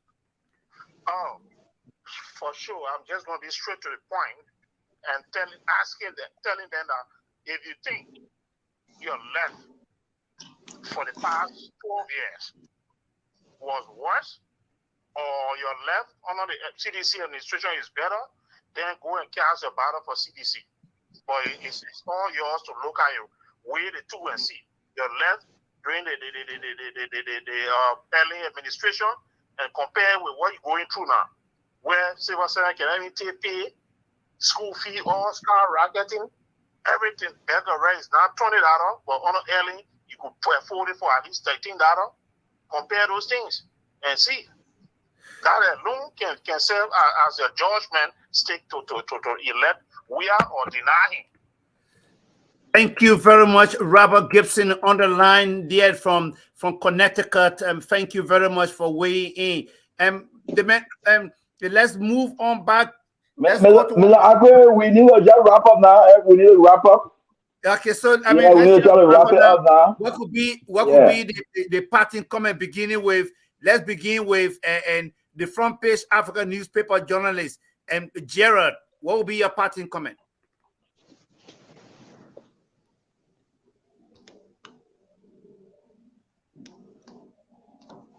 Gerald, you there?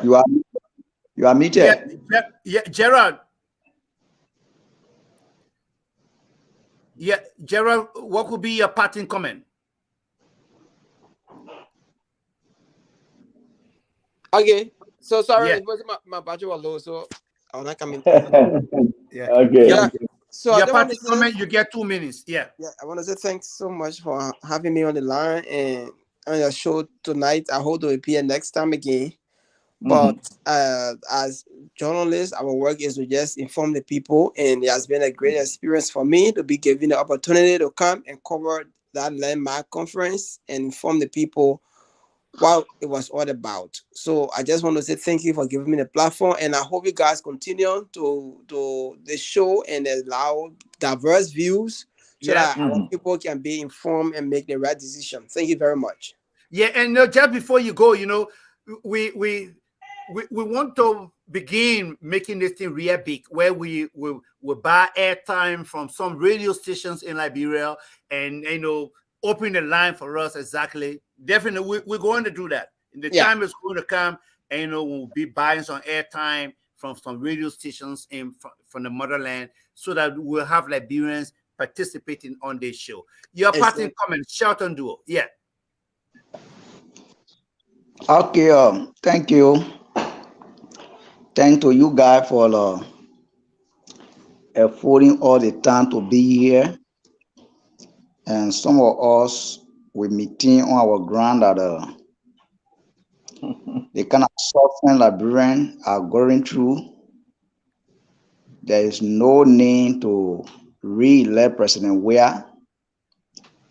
Just imagine, Brother James, read on the 2023 draft budget, and I came across something that continue to tell me that President Weah, with all the difficulty, with all the suffering Liberians are going through, President Weah is just happy because he controls a lot of budget. And what captured my mind when I saw 700,000 as presidential, they call that presidential humanitarian purpose. That is money that was allocated for him. So all those money, they just give it to President Weah. President Weah has security. He has all the best, money that when he wake up today, he say he's going somewhere, he has security, he get all the luxury, he just feel say that ought to it. But he's not thinking any longer about where he came from. Somebody to Redemption Hospital, there is no drugs, but 700,000 have been given to President Weah just for humanitarian purpose. Do you see that? But those things when you flag it, President Weah, CDC, they were on Manasadi back one-on-one when it comes to the issue of executive margin renovation. But today, from the time he enters or from the time he went to executive margin or he took presidency seat, up to now, there have been budget allocated for that particular executive margin. Even as we speak now, 1.5 million have been allocated for the renovation of executive margin. But yet still, we don't see anything, any tangible. We are not seeing it at all. But then somebody here talking about President Weah will be re-elected. But what the caller said, re-elected on what ground?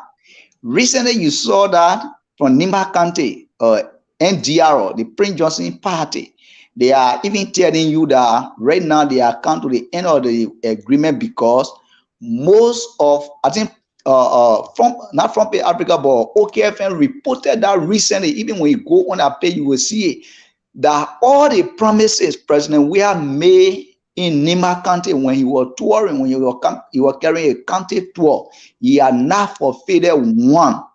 Now she don't say no. That one, that credible media institution reporting that the issue of Sanikori Gas Hall, I don't know what kind of project, the relocation of Sanikori Market in Dalaganta, all those stuff, more than I think 6 to 7 projects that he promised the people of Nimba to undertake. Up to now, he had not undertaken just single one. Then you think Nimbadian will be happy to vote for him? So those are what we are being seen as a leader. What made you a leader is the way you conduct yourself. When you wake up, you go somewhere, you promise. At the end of the day, you don't fulfill your promises. When you wake up, as we speak to you, almost about 80 to 90,000 have been allocated for domestic debt. And they are not telling Liberians about whoever the government or Republic of Liberia owes. But they just allocated a vague money. They say domestic debt. Up to now, no accountability. Then people say, what are people saying? Gerald is just talking. Yeah, it's true that we're talking. But we have said this over and over, that any mistake I don't think Liberian will even make that mistake. I don't even want to go that route because there is nothing tangible that President Weah had done that will convince Liberian to re-elect them. And again, let's conclude with this. Why is true that we are on President You want to Weah? conclusively conclude? Conclusively conclude. Let me conclusively conclude that why is true that we have telling Liberian that President Weah has not done nothing. In fact, he did not deserve anything to be re-elected. We are also calling on our opposition leaders to conduct themselves, because they are the hope of Liberians now. When they continue to fight among themselves, definitely it means that they are also telling Liberians that, let the man just go there in the Liberian way. Let him just go, because Liberian people, the way are saying, we prefer, standing with the devil that we interested in the Egypt that we are not seeing. So definitely what's going to happen. So the transformation of Liberia now is in the hands of opposition leaders or opposition. The so transformation of Liberia, the transformation of Liberia now lies in the hand of opposition leaders. Okay, this world news now, of course, and the president of Brazil, 77 years old, has taken the office of Lula da Silva, right? Has taken over office, and what he is committing to the people is that he is going to rebuild a country and that his predecessors technically has destroyed. Lula da Silva, sworn in as president of Brazil. And the final comment, of course, is going to come from the man Dakpannah. And Dakpannah, you get 2 minutes, man. Oh, Jevasi gone? Yeah. Okay. Certain mind is already made up. So there is no way I'm here to convince him. But the fact of the matter here, I'm here to speak to the facts. The man said I should name 3 things that Joe did before becoming president, and I name it. I said human capacity development. Joe paid the highest amount for a scholarship in Liberia. Since he was playing football, he spent his money sending Liberians to school. Today, we have leaders of our country that Joe pay their school fee. Augustine Gafan and the rest of the others. So Joe paying school fee, yes. Gafan admitted that when he was also president, Joe contributed hugely to the University of Liberia Student Union Scholarship. He admitted that. Even though he said, oh, he didn't benefit from it, but students benefited from it, but he was the leader. That money was given to him. And John Weah also contributed. He bought buses for the University of Liberia to transfer students. He even contributed to AMU to AMZU. When John Weah was playing football, John Weah went to the very refugee camps and identified with Liberians. He used his own money, gave them money. I got one of my friends today, he called him Augusta Papi Flomo. The reason why he's supporting Weah today is because John Weah paid his school fee when he was in Ghana. And several others Liberians that John Weah sponsored outside the country. John Weah also came down to disarm. He went in the butchers. He does disarm young people. That's the reason why he won the Arthur Ashe Award. Shelton, I don't know why you follow that Arthur Ashe Award. Follow it. Listen to what Arthur Ashe said. John Weah won an award for disarming young people, child soldiers. He took two of them with him when he went to go receive that award. John Weah, when John Weah was playing football, George Weah sponsored the Lone Star. He sent he carried Lone Star to South Africa. He made Lone Star to qualify, and he did a lot of things for Liberia. We cannot be deceitful to a man who been there for our country. We cannot be deceitful. The rest of the other people, they didn't do nothing. We didn't see them doing nothing. Today, John Weah is president. He has done a lot for our country. We expect him to do more. How will you want to blame a man when you see the whole thing? We're talking about the rest crisis, the few crisis. You don't know about the Ukraine war, with Russia war against Ukraine. You don't know about COVID-19. You don't even know that all around the South region today, Liberia got the lower price in rice. The people taking the rice and sending it to Guinea and Sierra Leone. So you want to blame John Weah for the shortage of rice in the country? John Weah cannot be blamed for everything. That's the reason why he set up a committee based on Liberians. And today the $2 they add on our money, it was the Liberians committee, those expertise, those who had the technical know-how, the knowledge, they came out with that recommendation. So you cannot blame John Weah for the economic hardship across the world. The economic hardship across the world is visible. We all know what's happening today in America. You eat those things that people used to buy $2, they buying the $10, $15 now. We all know the hardship. We know that George Weah cannot eradicate the entire country from poverty, but he's doing something. I'm speaking to the record. People will say, oh yeah, John Weah won't be re-elected. That's just free talk, floor show. You just saying it because you want to say it. But there's nobody that can compete with President Weah and Joao Taylor. Nobody can compete because they are tangibles. We have things to point to. If you guys want to challenge me on a debate, I will come next time with a dossier of those things that President Weah did, and I will point to it one. Okay. So you guys cannot come here and be expressing your sentiments, and then you want to make the Liberian people. Oh yes, MDR didn't say that they're not supporting Weah. They are only saying that the agreement need to be revisited. When the agreement is revisited, that's politics. You don't expect President Weah with the limited resources to just that you see what Sheldon doing now because he's for Nima. That's the reason why he highlighting Nima. Oh, President Weah ain't doing nothing for Nima. No, Nima is not that bureau. Oh So we my have been God. distributing the development across the country. He been distributing the development across the country. So Nima has their own share. The other people have their own share of the development. You don't expect him to do. He got limited resources that he's working with. The limited resources that he's working with, he's putting it to use. Yeah, John Weah is a native man, culture man. John Weah, he no book, but John Weah is doing something that we can see, that we can point to, that we can say, yes, the man have done something. Jefferson want to talk about legislative. During any time he ever received legislative to where he lived, no, there was no legislative in that era. At least today, on a job where you get legislative in your era. That You got man a stop, man. CLSG line. You got a CLSG line. You ever receive legislative in Ghana during any time? Never. There was no legislative in Ghana during any time. Never. Sheldon, when I'm talking, when you're talking, I don't Okay, interrupt. okay. You see, You guys very intolerant. You know, you're very intolerant. When people speaking, you don't be interrupted them. But the fact about it is that correct. you can correct me because I was there. No level it can be.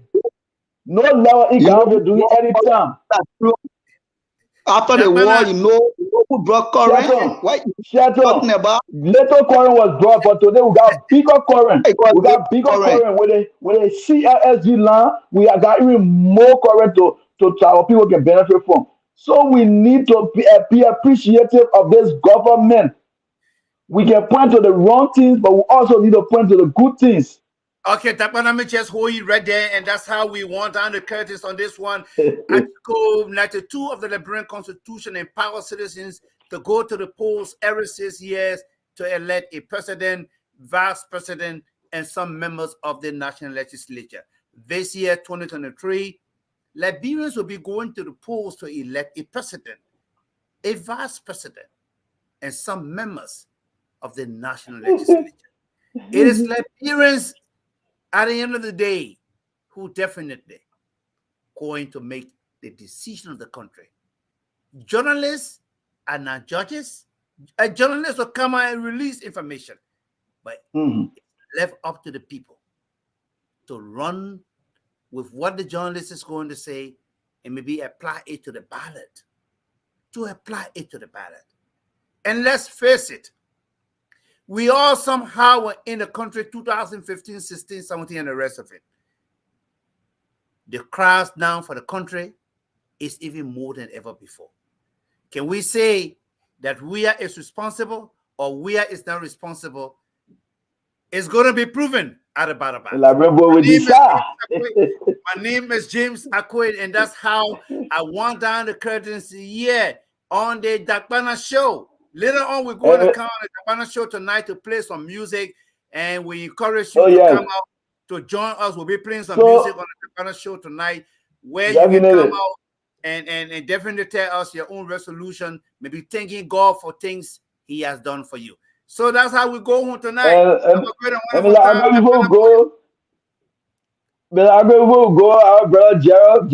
When night in America, it's day for us, so I wouldn't sleep over there. Gerald, so Gerald, when you going back to Liberia? I'll go back like anytime from now. My time here now, do I very limited? But yeah, it's very limited now. So Gerald, I mean, we will need to get your number, your contact, and the rest of it. Oh, I got everything. When it comes to getting airtime, right? From some radio stations there. Yeah, Gerald connected to one radio station, so here I will discuss it. So okay. At least two. Are you guys ready? Just get to me. Yeah, definitely. So we'll start with Mr. Akwe, Gerald said, yeah, next Sunday we'll bring it back on. Yeah. I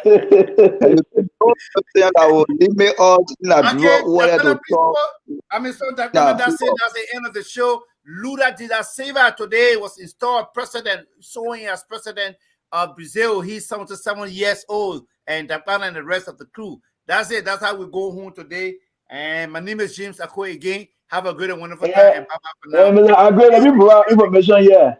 People who accuse me, so Dakpannah, like when you opposition, you support the government, but look, listen, there's a station I reached out to. The station said that we should only propagate the government message. I told them, hell no, because my platform is mixed views. So I refuse. I refuse. I think I told Shelton it. I refuse. So we want a station that will take, both views. Yes. It's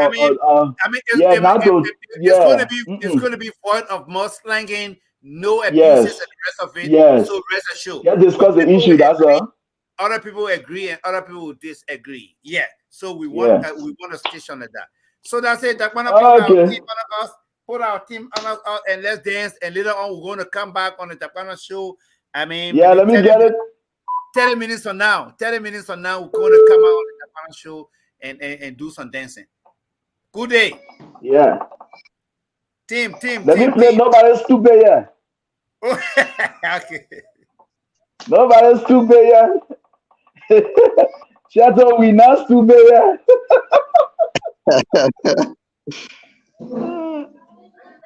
But man, don't give my brain loud down.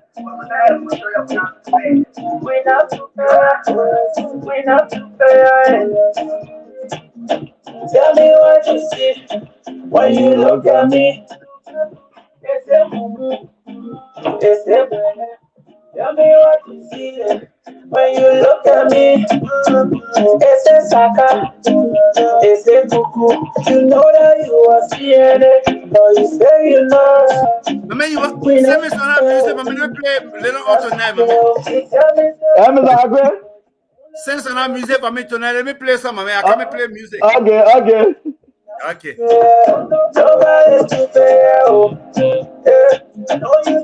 We not super.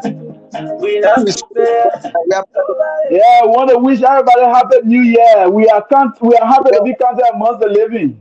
Oh yes, man. Yeah. This year, the Dakpannah 24 News and Television, we're about to do bigger things. Oh yes. So the only thing we want for you guys to help us be sharing the live. Because the more we share, and more will get more people. The other people that got more views, not magic. It's just that people share the live so they get more people. So you guys need to help us share the live. All right, Mr. Akwe, so we will leave it here and watch out for you to come up with a musical mix. Yeah, I'm coming with a musical mix. Yeah, he said after the show, you can. Okay. Okay, then.